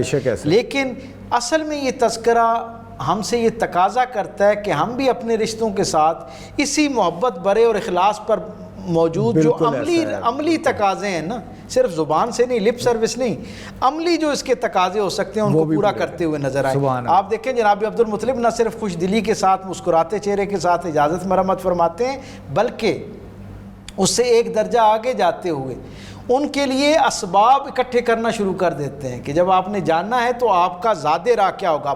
اب جو زاد راہ ہے نا وہ بڑا دلچسپ ہے. 2 طرح کی زاد راہ آپ کے ساتھ کرتے ہیں. ایک وہ جو راستے میں آپ نے استعمال کرنا, ٹھیک ہے, یعنی کیا حسن انتظام ہے کہ یعنی آپ کو راستے میں مشروب کی طلب ہو سکتی ہے تو آپ کے لیے مشکیزہ تیار کیا جاتا ہے. اللہ اکبر. آپ کے لیے ستو اور گڑ کا جو شربت ہے اس کا اہتمام کیا جاتا ہے. کیا بات. کھجوروں میں وہ جو دیر تک گرمی سے خراب نہیں ہوتی ان کا اہتمام کیا جاتا ہے. سائبان کا جو پالان ہے وہ تیار کیا جاتا ہے, یعنی بہترین سواریاں ساتھ بھیجی جاتی ہیں. حتیٰ کہ سواری کے ساتھ ایک سٹینڈ بائی سواری کے طور پر دوسری اونٹنی بھیجی جاتی ہے کہ اگر وہ کہیں بیمار ہو جائے, کہیں گر جائے, اس کے پاؤں میں کوئی تکلیف آ جائے, وہ چلنے سے نہ ہو, تو آپ کو لکودک صحرا میں رکنا نہ پڑے, آپ فوراً سفر جاری رکھیں, آپ اپنی منزل پہ پہنچے. اور پھر نہ صرف یہ کہ زادے راہ کے طور پر اسباب دیے جاتے ہیں, بلکہ آپ کے جو رشتے ہیں, یعنی سیدہ آمنہ سلام اللہ علیہ کے وہاں جو رشتے موجود ہیں ان کے لیے بائی نیم یہاں سے طائف بھیجے جاتے ہیں. اللہ اکبر. اب آپ دیکھیں, ہم اپنا رویہ دیکھیں کہ ہم اپنی بہوؤں کے ہاں کہ جو میکے ہیں ان کے لیے کیا ہمارا بھی سلوک اسی طرح کا ہوتا ہے کہ اسے جاتے وقت یہ اقدار بھول چکے ہیں ہم. تو اب اگر کوئی شخص یہ کہے کہ جی میں ان سے بڑی محبت کرتا ہوں اور اس کے اپنے رویے میں یہ ہو کہ جو ہے نا بہو کہے کہ میں نے اپنے میکے میں جاننا ہے اور پورا گھر جو ہے وہ گویا ایک میدان جنگ بن جائے, تو یہ کس طرح کی محبت ہے. آپ وہاں سے اسباب کے ساتھ انہیں وہاں سے روانہ کرتے ہیں اور آپ وہاں جاتی ہیں. اور عالم یہ ہے کہ مدینے سے جتنے دن آپ کا قیام ہوتا ہے, مدینے سے جتنے قافلے مکے کو واپس پلٹتے ہیں, سیدہ آمنہ کی طرف سے خیریت اور سلام جو ہے وہ جناب عبد المطلب کے لیے بھجوایا جاتا ہے. یعنی اب اس سے اندازہ لگائیں کہ ایک بہو جو اب بیٹی کے روپ میں ہے وہ اپنے یعنی اس باپ سے, اس کے اخلاق اور کردار سے اس کا دل کتنا جڑا ہوا ہے کہ وہ روزانہ کی بنیاد پر اپنی خیریت بھجوا رہے ہیں. سبحان اللہ. یعنی کوئی حسن سلوک ہوگا, کوئی گڈ ٹرمز ہوں گے تو اس انداز میں ایسا ہے. بے شک صحیح کہہ رہے ہیں. اور پھر تاریخ ہمیں بتاتی ہے کہ اگلے مرحلے میں پھر جب سیدہ آمنہ سلام اللہ علیہ جو وہ بیمار ہوتی ہیں اور اس ایک سفر پہ سرکار انشاءاللہ ہم ڈسکس کریں گے. اچھا ڈاکٹر صاحب میں اس پہ نا ایک چیز آپ سے پوچھنا چاہ رہا ہوں کہ اس وقت جب سیدہ جاتی تھیں اپنے مدینہ میں تو رسول اللہ کو ساتھ لے کے جاتی تھی؟ سرکار دو عالم صلی اللہ علیہ وسلم جو ہے نا وہ آخری سفر جو آپ کا ہے اسی میں آپ کے ساتھ گئے. اس سے پہلے آپ سب جانتے ہیں اور ہم سب کی یہ معلومات کا حصہ ہے کہ سرکار دو عالم صلی اللہ علیہ وسلم جو ہیں وہ جب پیدا ہوتے ہیں تو اس کے بعد رضاعت کا ایک معاملہ شروع ہوتا ہے. اور عربوں کی ایک رواج ہے کہ جس کے اندر جو خاتون ہیں رضاعت کے لیے جو ہے اس کا انتخاب کیا جاتا ہے خاتون کا.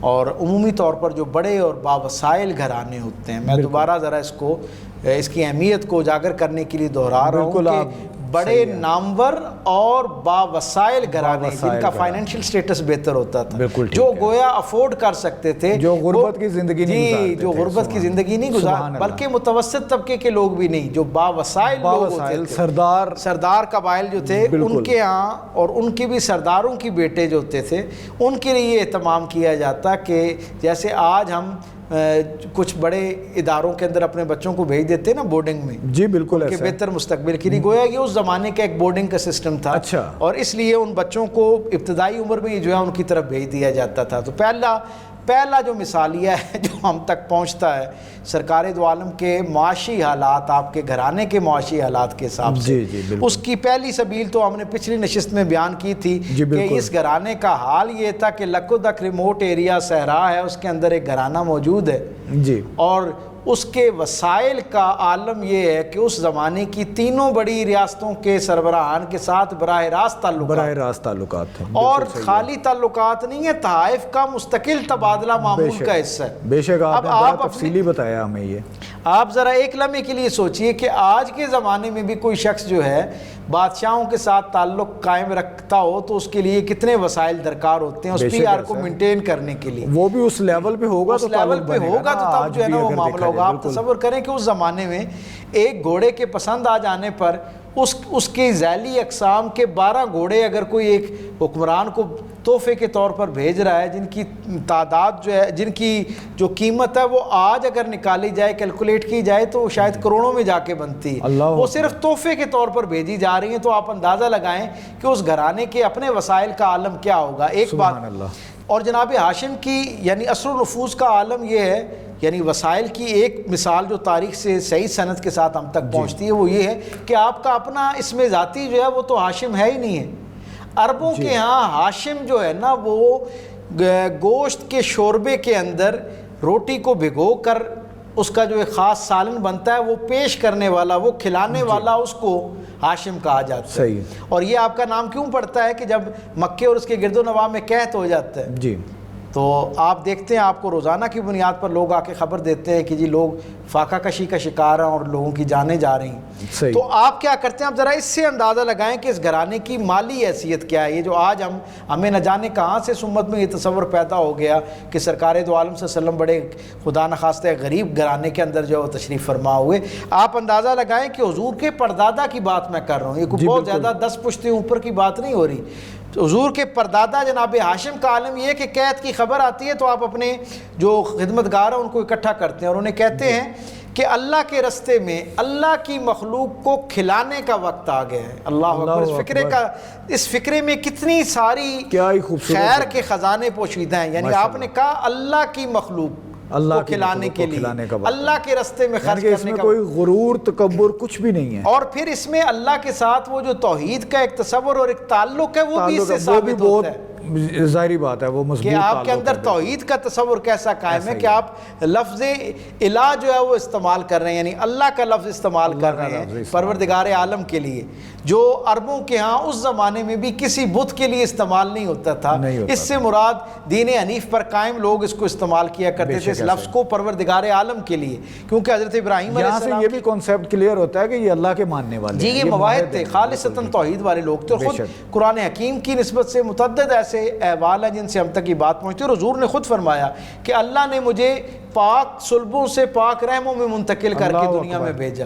تو اب مجھے یہ بتائیں کہ قرآن ہی یہ بتا رہا رہا ہے کہ جی جو اہل کلمہ نہیں ہیں، جو اہل توحید نہیں ہیں، وہ پاک نہیں ہیں، وہ پاک نہیں ہے، بے شک یہ تو اس کا مطلب یہ ہے کہ حضور جن پاکوں کی نسبت قائم کر رہے ہیں اپنے شجرہ نسب کے ساتھ، وہ ان ساروں کی پاکی کے باقی حوالوں کے ساتھ ساتھ ان کے عقیدے کی پاکی بھی اس کے اندر شامل بے شک ایسا ہی اسی لیے ہم دیکھتے ہیں کہ حضور کی پوری نسب کے اندر کہیں کوئی ایک شخص ہمیں ایسا نہیں ملتا جس کی اعلانیہ توحید ثابت نہ ہو، اللہ ہر ایک کی اعلانیہ توحید جو ہے وہ ثابت اس پہ بھی ضرور انشاءاللہ ہم آگے بات کریں گے، جب رسول اللہ دعوت دین دیں گے تو آپ وہ بات کر رہے تھے کہ پھر انہوں نے جو ہے جناب ہاشم، ہاں جی جناب ہاشم کی پہلے ذرا وہ منظرنامہ دیکھیں، کہا اللہ کی مخلوق پر اللہ کی رضا کے لیے خرچ کرنے کا وقت آ گیا۔ جی اب کیا ہوتا ہے، آپ اپنے غلاموں کو کہتے ہیں، خدمتگاروں کو کہتے ہیں کہ 500 اونٹ جو ہے نا، جی ان کو ہمارا جو ذخیرہ ہے اونٹوں کا، اس میں سے 500 اونٹوں کو باہر نکالو۔ یعنی کہ اس کا مقصد ہے کہ وہاں پہ بہت زیادہ اونٹ آپ اس سے اندازہ لگائیں کہ اگر 500 اونٹ نکالے جا رہے ہیں تو کل اونٹ کتنے ہوں گے؟ کتنے ہوں گے، کیونکہ 500 ایک بڑی اماؤنٹ ہے، اور اس میں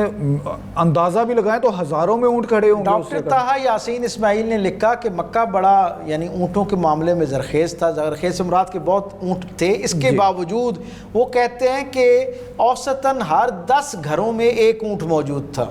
ٹھیک ہے، یعنی اس وقت بھی اتنی مہنگی سواری تھی، یہ ایک 10 گھروں میں گویا مطلب 9 گھر اونٹ کی لگژری سے محروم تھے۔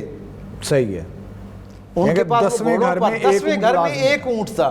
اب تصور کریں جس گھرانے میں اللہ کے راستے میں خرچ کرنے کے لیے 500 اونٹ نکالے جا رہے ہیں، وہاں ٹوٹل اونٹ کتنے ہوں گے اور اس کی مالی حیثیت اس گھرانے کی کیا ہوگی؟ اور پھر اس سے اگلی بات میں آپ کو بتاؤں، جب آپ تشریف لاتے ہیں یہ نا یہاں پہ تو وہ جو چیز ہے، کیونکہ اصول دنیا پہ بھی ہم نے چلنا ہے، تو وہ سردار ٹھیک ہے کہ ایک قبیلوں کے سردار تھے وہ، ادروائز تو وہ بادشاہت کی زندگی گزار رہے تھے۔ آپ یہ دیکھیں نا، حضرت ہاشم کا یہ کمال ہے، آپ عربوں میں پہلی ہستی ہیں جنہوں نے عربوں کے قبائل کی انفرادی تشخص کو قائم رکھتے ہوئے ان کے درمیان ایک اجتماعی نظم قائم کرنے کی کوشش کی۔ آپ نے 12 محکمے قائم کیے، یعنی 12 معاملات پر سارے کم و بیش مین قبائل جو تھے ان کو متفق کر لیا، جس میں خارجہ پالیسی تھی، داخلہ تھی اور کچھ ایسی چیزیں تھیں۔ اچھا، اسی کو ہی سرکار دو عالم صلی اللہ علیہ وسلم نے فتح مکہ والے دن ان 12 چیزوں کو دہرانے کے بعد اس کے اندر 6 چیزیں اور ایڈ کر کے ان کو 18 کر دیا۔ اللہ اکبر! یعنی وہاں سے ایک بیسک کانسیپٹ چلتا ہوا ہے، پردادا جان کی تعلیمات کو وہ ساتھ ایڈ آن کرتے ہیں، کاٹتے نہیں، کاٹتے نہیں۔ وہ اچھا مزے کی بات یہ کہ ان 12 میں سے ایک چیز کو بھی آپ رسول اللہ صلی اللہ علیہ وسلم نے مائنس نہیں کیے۔ سبحان اللہ! یعنی اجتماعی زندگی کے بارے میں جناب ہاشم کا تصور کتنا بالغ تھا، کتنا میچور تھا کہ اللہ کا رسول جو کامل ہدایت کے ساتھ دیکھ رہا ہے، جو اللہ کی منشا کو نافذ کرنے کے لیے دنیا میں آئے ہیں اور سرداریں اور ایک چیز کو بھی تبدیل نہیں کرتے، وہ 12 کی 12 وہ رکھتے ہیں اور اس میں 6 اور ایڈ کر دیتے۔ اچھا، جناب ہاشم جو ہے، آپ نے جو بہت ہی خوبصورت جملے دیے ہیں، جناب ہاشم جو ہے، اب کیا معاملہ ہے کہ آپ اپنے کاشانہ رحمت سے باہر آتے ہیں جی اور دیکھتے ہیں 500 اونٹ جو ہے نا وہ نکال لیے گئے ہیں، صحت مند توانا اونٹ نکال کے باہر کھڑے کر دیں جی، آپ دیکھتے ہیں اور آپ کے چہرے پر ایک دم جلال آ جاتا ہے۔ اچھا، آپ کے جو غلام ہیں وہ سمجھتے ہیں کہ کوئی ہم سے غلطی ہو گئی ہے، قریب آتے ہیں، ان میں سے ایک ہمت کر کے پوچھتا ہے اس جلال کا سبب کہ آپ نے کہا میں نے تمہیں کہا تھا اللہ کے نام پر، اللہ کی رضا کے لیے، اللہ کے راستے میں اللہ کی مخلوق پر خرچ کرنے کا وقت آیا۔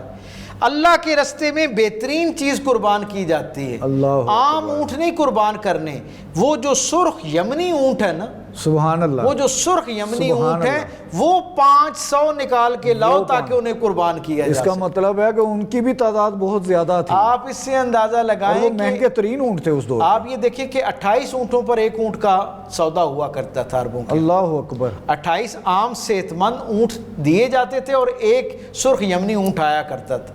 اب آپ اندازہ لگا لیں کہ جس گھرانے کے پاس 500 یمنی سرخ اونٹ موجود ہوں گے، اس کے پاس صحت مند اونٹ کتنے ہوں گے اور کل اونٹوں کی تعداد کتنی ہوگی؟ کس معاشرے میں جہاں 10ویں گھر میں ایک اونٹ ہوتا ہے، وہاں آپ دیکھ لیں کہ یہ عالم ہے، اس گھرانے کی وسائل کا کیا عالم ہوگا۔ اور پھر ایک بات اگر میں یہاں بیان نہ کروں تو جناب ہاشم کی شخصیت مکمل نہیں ہوتی، اس کا بالکل عنایت فرمائیں، کیونکہ اگر آپ بیان نہیں کریں گے تو ہمارے ناظرین تک بھی نہیں وہ پہنچے گی۔ اب آپ یہ دیکھیں کہ آپ جا رہے ہیں، آپ ایک قافلہ مرتب کرتے ہیں کھانا پکوا کے، کسی کو پکانے کی زحمت اور اس کے بارے میں کمال بات کسی نے لکھی کہ وہ اس لیے انہوں نے یعنی گوشت نہیں پہنچایا، پکا ہوا لے کر گئے کہ لوگ اس درجے پر نکاحت کا شکار تھے، اتنی کمزوری لوگوں کو ہو چکی تھی اور لوگ اتنا بھی انتظار نہیں کر پا رہے تھے کہ گوشت جو ہے وہ پکانے کا انتظار کر سکے، اتنی بھوک اور فاقہ موجود تھا۔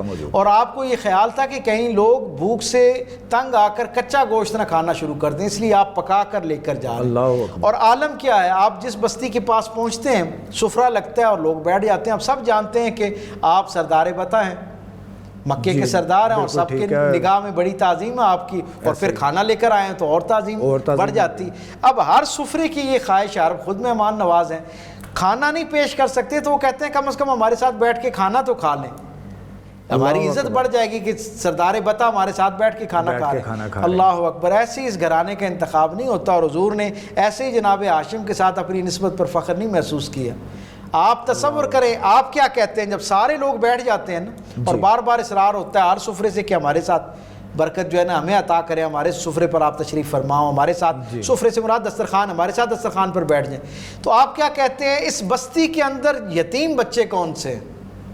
اللہ اکبر، ان یتیم بچوں کو الگ کیا جاتا ہے، ان کے لیے خاص سفرہ بچھایا جاتا ہے۔ وجہ کیا ہے؟ اور جناب عبد المطلب، جناب ہاشم ان یتیم بچوں کے ساتھ سفرے پر بیٹھ کر کھانا کھاتے۔ اللہ اکبر، یعنی کہ اپنے لیے چوز کیا جائے، اپنے لیے، اور یتیم بچوں کا دسترخوان جو ہے اس کا انتخاب کیا اور ان کے ساتھ بیٹھ کر کھاتے۔ آج تک ہم نے نہیں سنا تھا یہ آپ کی نسبت، یہ اس نسبت سے ایسی تو اللہ حضور کے آپ تصور کریں۔ اللہ اکبر، رسول کی زندگی آپ جب بتا رہے ہیں تو یقین مانے کہ ایسے لگ رہا ہے جیسے ہم اپنی آنکھوں سے وہ دور دیکھ رہے ہیں۔ آپ تصور کیجئے، میں نے آج سے 25 برس پہلے جب ایک دن ایسے میرے دل میں خیال آیا کہ حضور کے خانوادے میں جد امجد میں کتنے مقدس نام موجود، جی، لیکن حضور نے جناب ہاشم کا اتنا تذکرہ کیوں کیا؟ اور حضور کی نسبت سے ان کا احوال جو ہے وہ ہمیں تاریخ کے اس طرف کے لوگ ہوں یا اس طرف کے لوگ ہوں، جناب ہاشم کے حوالے سے آج تک قائم ہے ہاشمی قبیلہ، آج بھی ہمارے دوست ہیں جو ہاشمی کہلاتے ہیں خود کو۔ آپ دیکھیں نا، سارے سادات کا جد سادات ہیں نا، بالکل ایسا ہی ہے، سارے سادات جو ہیں وہ الٹیمیٹلی سارے ہاشمی۔ سو آپ یہ دیکھیں کہ اللہ نے اپنے محبوب رسول کے ساتھ جس ہستی کو ایسی منفرد عزت عطا کی ہے نا، اس کا سبب بھی یہ ہے کہ ان کے اس منفرد کردار اور عادات اقدار کی وجہ سے اللہ نے ان کا انتخاب فرمایا۔ بے شک ہے صاحب۔ اور اب ہم تاریخ کے جب سفر میں آگے بڑھتے ہیں تو ہم کیا دیکھتے ہیں کہ وہی جناب ہاشم کے بعد جب آپ کے صاحبزادے جناب عبد المطلب جو ہے وہ قبیلے کے سربراہ بنتے ہیں، اور آپ نے پھر ایک لمبا ٹائم جو ہے، جناب ہاشم کی عمر مبارک تو ٹوٹل 28 برس رہی، 28 برس ہے، لیکن پچھلے لیکچر میں بتا چکے ہیں، بات کر چکے ہیں۔ جناب عبد المطلب جو ہے نا، ان کی عمر 5 برس تھی جب آپ کے والد گرامی کا انتقال۔ بالکل۔ اور پھر میں نے اس پہ تفصیل سے شاید بات یہ کی تھی، ہم نے، مجھے یاد پڑتا ہے کہ ہم اپنے سامعین و ناظرین کو اس خیر میں شریک کیا تھا کہ آپ کے جو تھے نا جناب ہاشم کے ایک بھائی تھے، ان کا نام مطلب تھا۔ جی ٹھیک ہے۔ اور جناب ہاشم جو ہے نا، ان کی حضور سے ایک اور بڑی منفرد نسبت ہے، مجھے یاد آ گئی تو سامعین کو وہ بھی سپرد کرتا چلوں۔ جیسے میرے کریم آقا کے ننھیال مدینے والے ہیں نا، جی، اور سرکار کی ان کے ساتھ ایک نسبت ہے، اور جناب عبداللہ کی جس طرح سسرال مدینے والے ہیں، جی، اسی طرح جناب ہاشم کے سسرال بھی مدینے والے ہیں۔ اللہ اکبر۔ اور یہ قبیلہ بنو زہرہ ہے جس میں جناب ہاشم جو ہے انہوں نے، ان کا بھی یعنی وہیں سے آپ کا بھی وہ سسرال بنتا ہے، جناب عبد المطلب کا وہ ایک طرح سسرال بنتا ہے۔ بالکل، آپ نے، جی، میں نے پچھلی نشست میں کسی میں بات کی تھی، اور سرکار دو عالم صلی اللہ علیہ وسلم کا ننھیال بنتا ہے، اور حضور کی اس خاندان کے ساتھ بھی ایک نسبت ہے۔ جناب عبداللہ کا بھی وہ سسرال بنتا ہے، اور پھر سرکار کی ننھیال بن جاتا ہے۔ اچھا، میں وہ عرض کر رہا تھا کہ حضرت عبد المطلب ہیں، جی، اور آپ اپنے ننھیال چلے جاتے ہیں، مدینہ تشریف لے جاتے ہیں، جی، اور پھر آپ کے چچا جو ہیں جناب مطلب، انہیں خبر ہوتی ہے اور وہ آپ کو لینے کے لیے وہاں جاتے ہیں اور آپ کو اپنے ساتھ لے کر آتے ہیں۔ اچھا، جناب عبد المطلب، یہ جو غار ہرا ہے نا، یہ بڑا ماجرا پرور مقام ہے۔ میں نے شاید کسی نشست میں اس کو بیان کیا ہوگا کہ جناب آدم علیہ السلام جب اس فکر میں تھے نا کہ وہ کون سا نام تھا، بالکل، ہم نے یہ اپنے پہلے پروگرام میں ہم نے یہ بات کی ہوگی کہ دوبارہ عنایت کر دیجئے گا، وہ کون سا مقدس نام تھا جس نام کی برکت سے اللہ رب العزت نے جنت کو سجا رکھا تھا، اپنے نام کے ساتھ ہر جگہ اس ذکر کو، یعنی جو ہے نا عزت افزائی کے لیے اس کو ساتھ رکھا ہوا تھا۔ سبحان اللہ۔ وہ جو نام یاد نہیں آ رہا تھا نا، غار ہرا کے اندر جب آپ نے قیام فرمایا، جناب آدم کو خواب کے ذریعے غار ہرا کی برکت سے حضور کا نام پہنچا۔ اللہ اکبر۔ اور پھر اس نام کی نسبت سے آپ جب جبل رحمت پر اللہ کی بارگاہ میں حاضر ہوئے تو اللہ کی طرف سے فرمان رحمت جاری ہوا، اس لیے اس کو جبل رحمت کہتے ہیں۔ جب باہر نکلے تو عرفات میں پھر زندگی کا، صاحب اگر اجازت دیں تو یہاں پہ ایک صرف جملہ کہنا چاہوں گا، کیونکہ ایک شاعر نے جو کہا تھا کہ کاش میں دور محمد میں اٹھایا جاتا. سبحان اللہ. تو کیا برکات ہیں, سبحان کیا اس جگہ کی برکات ہیں کہ شاعر نے, آج مجھے یہ بات سچ لگی ہے, آج سمجھ آئی ہے, وہ آپ کی نسبت سے سمجھ آئی ہے کہ کاش میں دور محمد میں اٹھایا جاتا. اب آپ یہ دیکھیں یہ غار حرا جو ہے, پھر میں جو یہ کیوں مجھے یاد آیا غار حرا کی نسبت, جی جناب عبد المطلب کہتے ہیں کہ جب میرے چچا جناب مطلب مجھے مکہ لے کر آ رہے تھے نا, تو میں پہلی دفعہ آ رہا تھا اپنی یعنی بلوغت میں یا نسبتاً ہوش میں. جی ٹھیک ہے. اللہ اکبر. آپ فرماتے ہیں کہ جب میں مکہ پہنچا نا, جی تو میرے چچا جناب مطلب, عبد المطلب کہتے ہیں میرے چچا جناب مطلب مجھے مکے کے اندر پہلے نہیں لے کر آئے, جی مجھے حرم میں نہیں لے کر آئے, حالانکہ عربوں کا رواج تھا اور اس گھرانے کے پاس اس کی ذمہ داری تھی. ذمہ داری. سب سے پہلے انہیں غار حرا میں لے کر گئے. اللہ اکبر. اور انہیں کہا کہ تمہیں اندازہ ہے کہ تمہارے باپ کا مختصر سی عمر میں اتنا نام اور چرچا کیسے, جناب ہاشم کا اتنا نام, اتنی عزت, اتنی پذیرائی کیسے. تو جناب عبد المطلب کہتے ہیں میں نے اپنے چچا جناب مطلب سے کہا کہ مجھے نہیں اندازہ. جی. تو انہوں نے کہا کہ ان کی بہت ساری خوبیوں میں سے خوبی یہ تھی کہ ان کی زندگی کا ایک بڑا وقت جو خلوت میں گزرتا تھا وہ اس غار حرا میں گزرتا. غار حرا میں گزرتا تھا. تو سرکار دو عالم نے تو وہاں خلوت اپنی جو ہے اس کو عزت عطا کی ہے. اس گھرانے کا بہت پرانا تعلق ہے, حضرت ابراہیم علیہ السلام کا بھی اس گھرانے کے ساتھ تعلق. اللہ اکبر. حضرت آدم کے ساتھ بھی تعلق ہے. جڑ رہی. حضرت ابراہیم علیہ السلام کا معاملہ یہ ہے کہ جب وہ اپنے بیٹے حضرت اسماعیل اور حضرت حاجرہ کو چھوڑ کر نکلے نا, جی بالکل, تو ڈھلتی شام کا وقت تھا, جب رات اندھیرا گہرا ہو گیا تو آپ نے قیام کیا اسی غار حرا میں. غار حرا میں. آج بھی جو لوگ غار حرا میں جاتے ہیں وہ اس بات کو جانتے ہیں کہ غار حرا کی جو دو چٹانیں آپس میں جڑی ہوئی ہیں.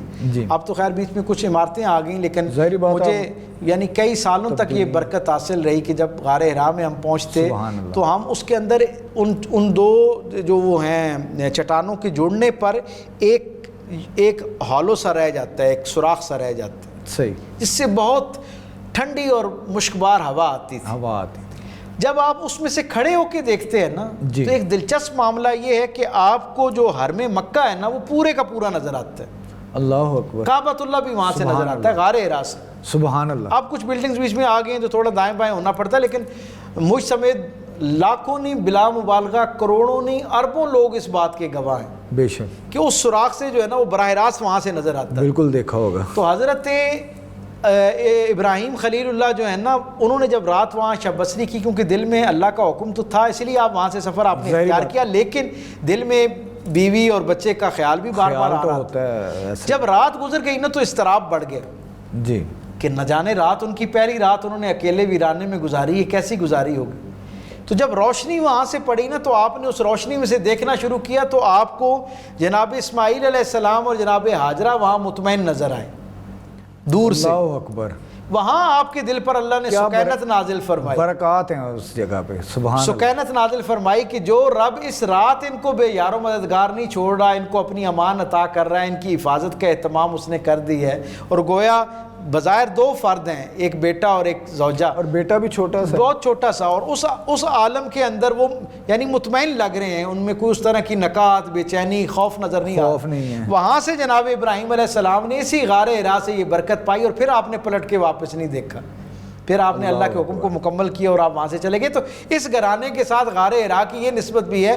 جناب ہاشم کا بھی وہاں مستقل معمول تھا, اور جناب عبد المطلب جو ہیں ان کے بارے میں معروف ہے کہ آپ جیسے ہی رمضان کا مہینہ آتا جی, تو ساری دنیا جو ہے وہ حرم میں عبادت کے لیے اکٹھی ہو جاتی, اور آپ غار حرا میں چلے جاتے, اور آپ 30 دن کا جو وہاں پر قیام فرماتے, اعتکاف فرماتے.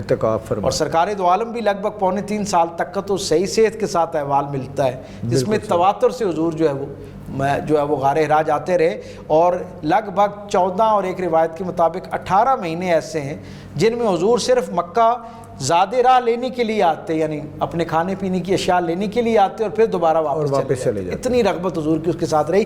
میں جناب عبد المطلب کے ذکر سے برکت لے رہا تھا. جی بالکل. آپ فرماتے ہیں کہ پھر وہاں سے وہ ساری لیگسی مجھ تک پہنچی جو میرے والد کی نسبت سے اس خاندان کے ساتھ جڑی ہوئی تھی. جی. اس میں جہاں عزت وقار شہرت منصب تھا نا, وہیں پر مالی اسباب بھی آپ کو منتقل ہونا شروع. اور وہ جناب ہاشم جن کا دسترخوان یعنی اتنا وسیع تھا کہ ان کے بارے میں ان کے وصال کے اوپر لبیبی ابھی نوجوان نوخیز شاعر تھا. جی بالکل. اس وقت وہ نوخیز شاعر تھا، اس نے طویل عمر پائی. اس وقت اس نے جو ان کا مرثیہ لکھا نا، اس نے کہا، ایک عجیب مصرع ہے اس کے اندر، اس نے کہا آج بنو ہاشم میں سے ایک ایسا شخص اٹھا کہ کوئی عرب خاندان ایسا نہیں ہے جس نے اس کے دسترخوان سے برکت نہ پائی ہو.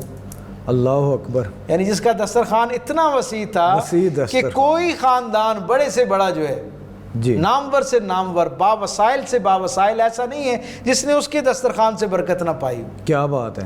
ایسا گھر، اب ہمیں بتایا جاتا ہے کہ یہ گھرانہ جو ہے نا وہ بڑا مفلوق الحال تھا اور بڑی غربت تھی اور صبح کا تھا اور شام کا نہیں تھا. سرکار دو عالم صلی اللہ علیہ وسلم کے ہاں وہ جو معاملات ہمیں نظر آتے ہیں نا، وہ حضور کا اختیاری فقر ہے، اپنا سب فقر ہے، کچھ اپنی آ مرضی جانے اس کے میں بعد شامل ہے. اللہ کے رستے میں خرچ کر دینا، یہ حضور کا مزاج ہے. بالکل صحیح ہے. آپ دیکھیں نا، جب خیبر فتح ہو جاتا ہے اس کے بعد تو مکے میں کوئی گھر ایسا نہیں ہے جو زکوٰۃ لینے والا ہو، سب با وسائل ہو جاتے ہیں. تو آپ تصور کریں کہ سرکار دو عالم صلی اللہ علیہ وسلم کے وسائل کا کیا حال ہوگا. لیکن ان ایام میں بھی سرکار دو عالم کے ہاں جو ہے وہ اختیاری فاقہ جو ہے وہ موجود ہے. حضور کے ہاں جو کچھ آتا ہے حضور تقسیم کر دیتے ہیں. یعنی دن کی روشنی میں جو آتا ہے وہ سورج کے طلوع ہونے کے بعد جو آتا ہے غروب ہونے سے پہلے تقسیم کر دیا جاتا ہے، وہ تو غروب ہونے کے بعد جو آتا ہے وہ طلوع ہونے سے پہلے جو تقسیم کر دیا جاتا ہے. اچھا ڈاکٹر صاحب، یہاں پہ نا ایک چیز میں نے یہ بھی دیکھی ہے کہ ایک تو ان کے پاس سردار تھے، مال و دولت بھی تھا، سارا کچھ تھا.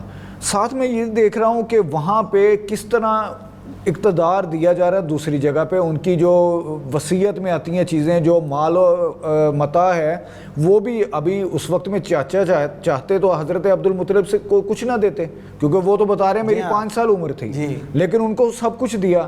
حضرت عبد المطلب نے اپنی اولاد کو ہر چیز دی. اب وہ چاہتے تو رسول اللہ کے والد گرامی کی وائف کو، ہماری اماں حضرت آمنہ سلام اللہ علیہ، ان کو کچھ نہ دیتے، لیکن وہ ہر چیز پوری تول کے مطابق دی گئی ہے. آپ کو کوئی ذرا بھی اس میں فرق حیرت ہوگی کہ یہ واحد گھرانہ ہے جس میں خواتین کو بھی ان کا حصہ دیا جا رہا ہے. بالکل. عربوں کے ہاں کئی نسلوں سے خواتین کو حصہ جو ہے نا وہ دینے کا تصور ختم ہو چکا تھا. واحد یہ گھرانہ تھا جس کے اندر تقسیم ہوتی، جو خیر ساتھ لے کے چلا ہوا آ رہا ہے. ڈاکٹر صاحب، آپ سے بات تو دل چاہ رہا بہت کریں، لیکن آپ کو پتہ ہے کہ وقت کی قید ہمیں بھی اپنے دامن میں لے لیتی ہے. تو کیونکہ میں نے آپ سے آج ذکر کرنا تھا رسول اللہ کی پیدائش پہ، ان کی پیدائش کے وقت ان کی ولادت، جناب میرے آقا کی مقدس ولادت صلی اللہ علیہ وآلہ وسلم، اس وقت کیا معجزات تھے. اور یہ میں چاہوں گا کہ ہم اپنے ناظرین کو اگلی نشست میں بتا دیں، کیونکہ وقت مکمل ہو چکا. اگر آپ اجازت دیں تو میں یہ غربت والے معاملے کو تھوڑا سا اب آپ تصور کیجئے کہ دوسرا معاملہ، جناب عبد المطلب جی حضرت عبداللہ کا وصال ہو جاتا ہے اور آپ کے گھرانے کے اندر سرکار دو عالم صلی اللہ علیہ وسلم تشریف لے آتے ہیں. حضور کے پیدائش کے جو احوال ہے اس پہ ہم تفصیلاً ایک پورا پروگرام الگ کریں گے. یہ صرف میں وہ جو غربت کے حوالے سے ایک تاثر ہے نا، میں اس پر ذرا بات کر دوں. آپ تصور کیجئے عربوں کے ہاں عقیقے کا رواج موجود تھا کہ والد عقیقہ کرتا یا پھر دادا عقیقہ کیا کرتا.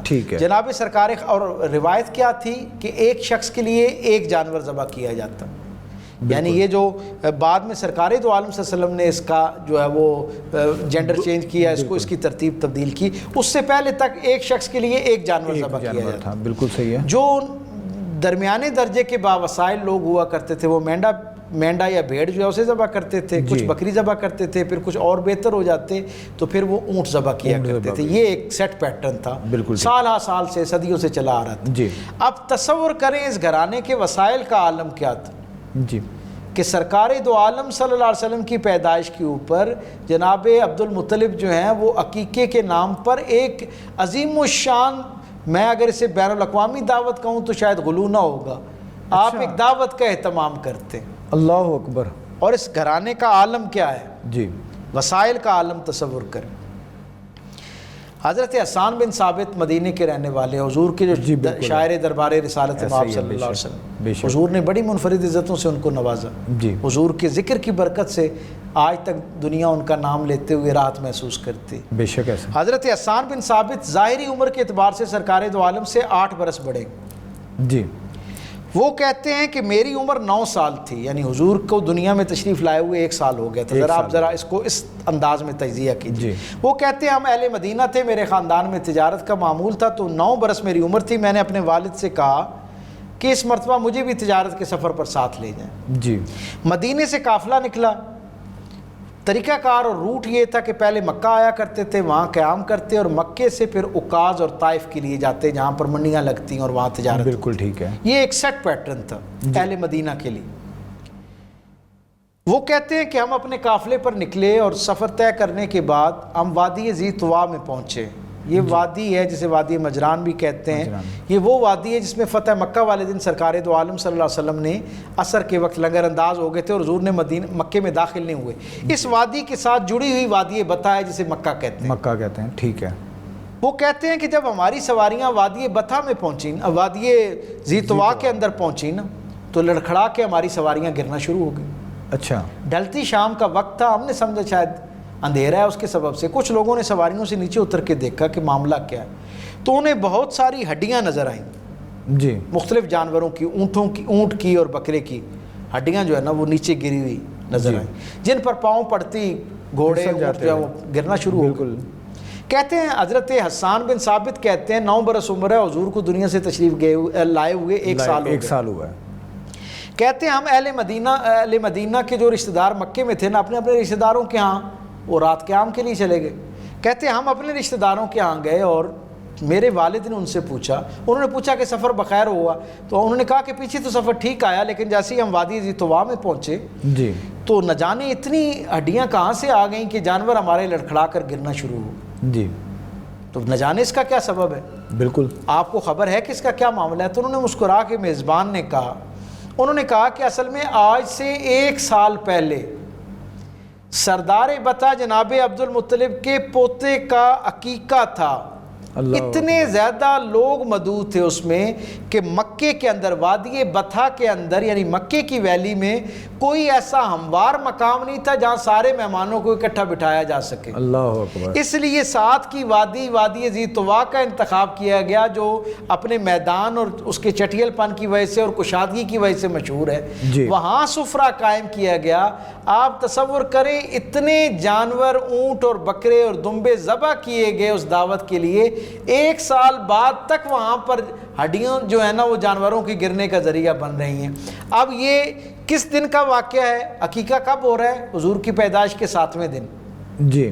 7ویں دن ایک گھرانے کا عالم یہ ہے کہ اس کے وسائل اتنے ہیں کہ مہمانوں کے لیے وادی ذی طوا کا انتخاب کیا جا رہا ہے. جی. اتنے وسائل ہیں، اتنے جانور ذبح کیے جا رہے ہیں. اور دوسری طرف حضور کی پیدائش کے 43ویں دن جی حضرت حلیمہ سعدیہ رضی اللہ تعالیٰ عنہ تشریف لاتی ہیں. جی. وہ خواتین کا قافلہ آتا ہے اور ہمیں یہ پڑھایا جاتا ہے، بتایا جاتا ہے کہ جی قافلہ آتا ہے جی اور انہیں پتہ چلتا ہے کہ سرکار دو عالم صلی اللہ علیہ وسلم کے والد گرامی دنیا میں نہیں رہے. تو اب اس گھرانے کے حالات ایسے ہیں کہ نہ جانے یہاں سے کچھ انعام اکرام میں کچھ ملے گا کہ نہیں ملے گا. یہی عمومی تاثر پایا جاتا ہے. بالکل ایسا ہے.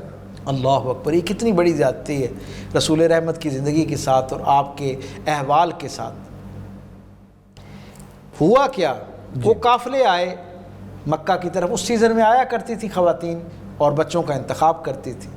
عربوں کے یہاں رواج یہ تھا اور بالخصوص مکے کا رواج یہ تھا کہ بچے کے لیے کفالت کا معاملہ جو تھا، رضاعت کا معاملہ، وہ اس کا حتمی اختیار یا والد کو ہوتا تھا، والد نہ ہو تو دادا کو ہوتا تھا. دادا کو. یعنی دائیا کون ہوگی خاتون، کس گھرانے کی ہوگی، کتنے وقت کے لیے ہوگی، اس کا فیصلہ یا والد نے کرنا ہوتا یا اگر وہ نہ ہو تو پھر دادا نے کرنا. بالکل ٹھیک ہے.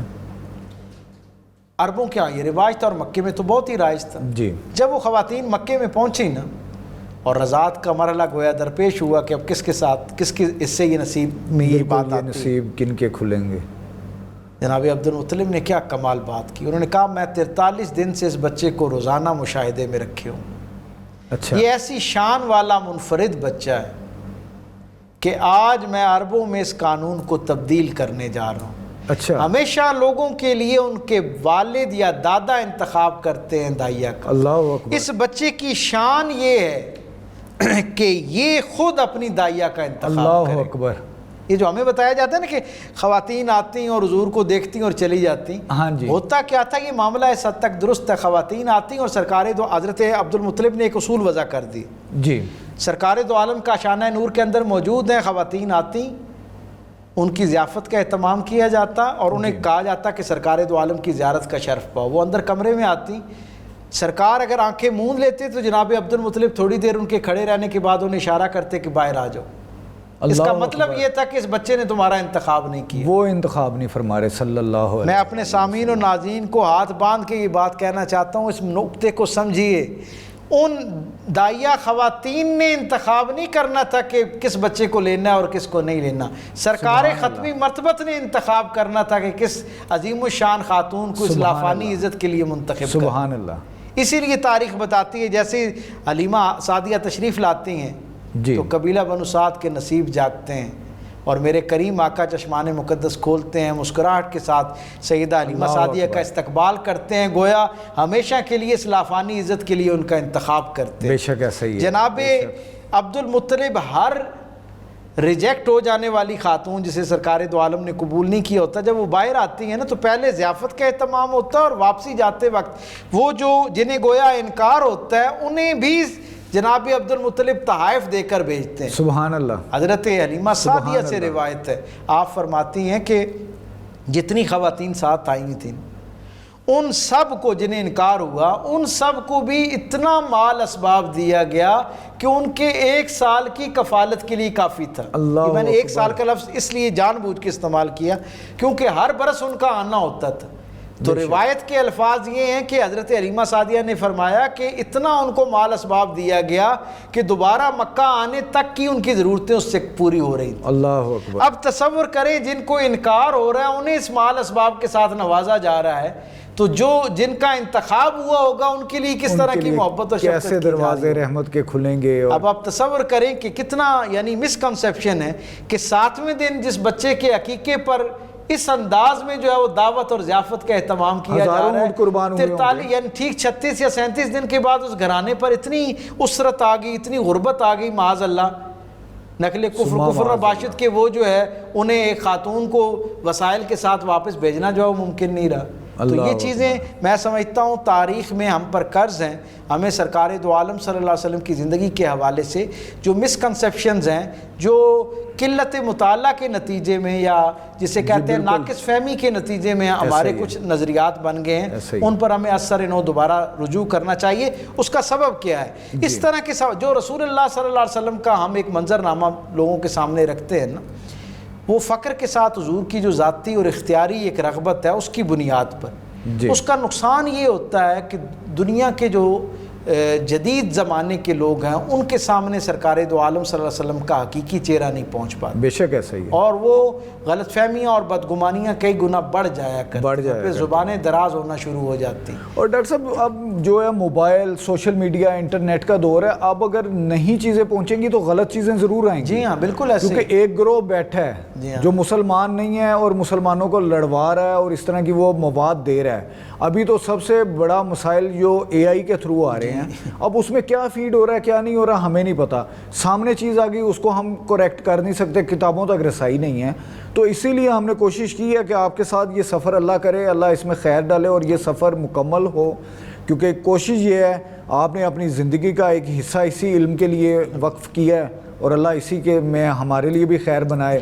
اور کیونکہ اب جو سچ بات ہے لوگ نہیں بیان کرتے، ہم وہ بھی کہہ دیتے ہیں کہ کتابیں پڑھنا بھی لوگوں کے لیے کوئی آسان نہیں ہے۔ کتابوں کے ہدیہ گویا وہ ٹھیک لے رہے ہیں، ہم یہ نہیں کہتے کہ غلط ہے، لیکن کتابوں کے ہدیہ افورڈ کرنا اس دور میں لوگوں کے لیے آسان نہیں ہے۔ ویسے میں یہاں آپ کی اجازت سے ایک بات اور جی بالکل، آپ کتاب کے ساتھ رغبت ہر زمانے میں خواص کا معاملہ رہا ہے، خواص کا معاملہ، محبت کے لیے کچھ خاص دل مخصوص ہوتے ہیں۔ بے شک ایسا ہی ہے، یہ وہ نغمہ ہے جو ہر ساز پہ گایا نہیں جاتا۔ نہیں جاتا۔ تو کتابوں کے ساتھ، علم کے ساتھ، تحقیق کے ساتھ انسانی تاریخ پوری گواہ ہے، ہر زمانے میں کچھ لوگوں کا یہ ذوق رہتا ہے۔ ہاں یہ ضرور ہے کہ جہاں اتنی ساری ڈس انفارمیشن پہنچ رہی ہو وہاں اہل علم کا اور صاحبان تحقیق کا میں سمجھتا ہوں فرض بڑھ جاتا ہے، ذمہ داری کئی گنا بڑھ جاتی ہے کہ وہ حقیقی معلومات، آپ نے بڑی صحیح بات کہی کہ جب صحیح بات نہیں پہنچے گی تو الٹیمیٹلی اس کی جگہ پر غلط بات جو ہے وہ اپنی جگہ بنا لے گی، اور پہنچ رہی ہے۔ ہم نے غربت، ساری زندگی غربت پڑھا، آج آپ بتا رہے ہیں، آپ نے خود سے تو نہیں بتایا، کتابوں میں موجود ہے، سب کچھ موجود ہے۔ تو میں اپنے ناظرین سے بھی یہ عرض کرنا چاہوں گا، ناظرین آپ کوشش تو کریں، ہم پہ نہ آپ اپنا اعتماد مکمل نہ رکھیں، آپ کتابیں پڑھیں، کتابیں موجود ہیں، لائبریریوں میں موجود ہیں، آپ کوشش کریں 2 4 6 صفحات کوئی ایک واقعہ پڑھیں۔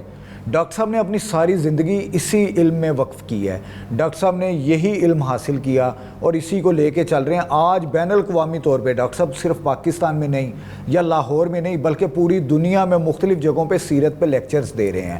ہم کہتے ہیں کہ آپ اگر کتابیں نہیں پڑھ سکتے، یہاں پہ ہم اگر کا لفظ لگا رہے ہیں، اگر آپ نہیں پڑھ سکتے تو ڈاکٹر صاحب جیسی شخصیت، ڈاکٹر صاحب جیسی ایک ہستی سے، ایک پڑھے لکھے انسان کی کتاب، ان کے علم سے آپ رجوع کریں، فائدہ آپ کو حاصل ہوگا اور انشاءاللہ یہ لیکچرز آپ کی زندگی بدل دیں گے۔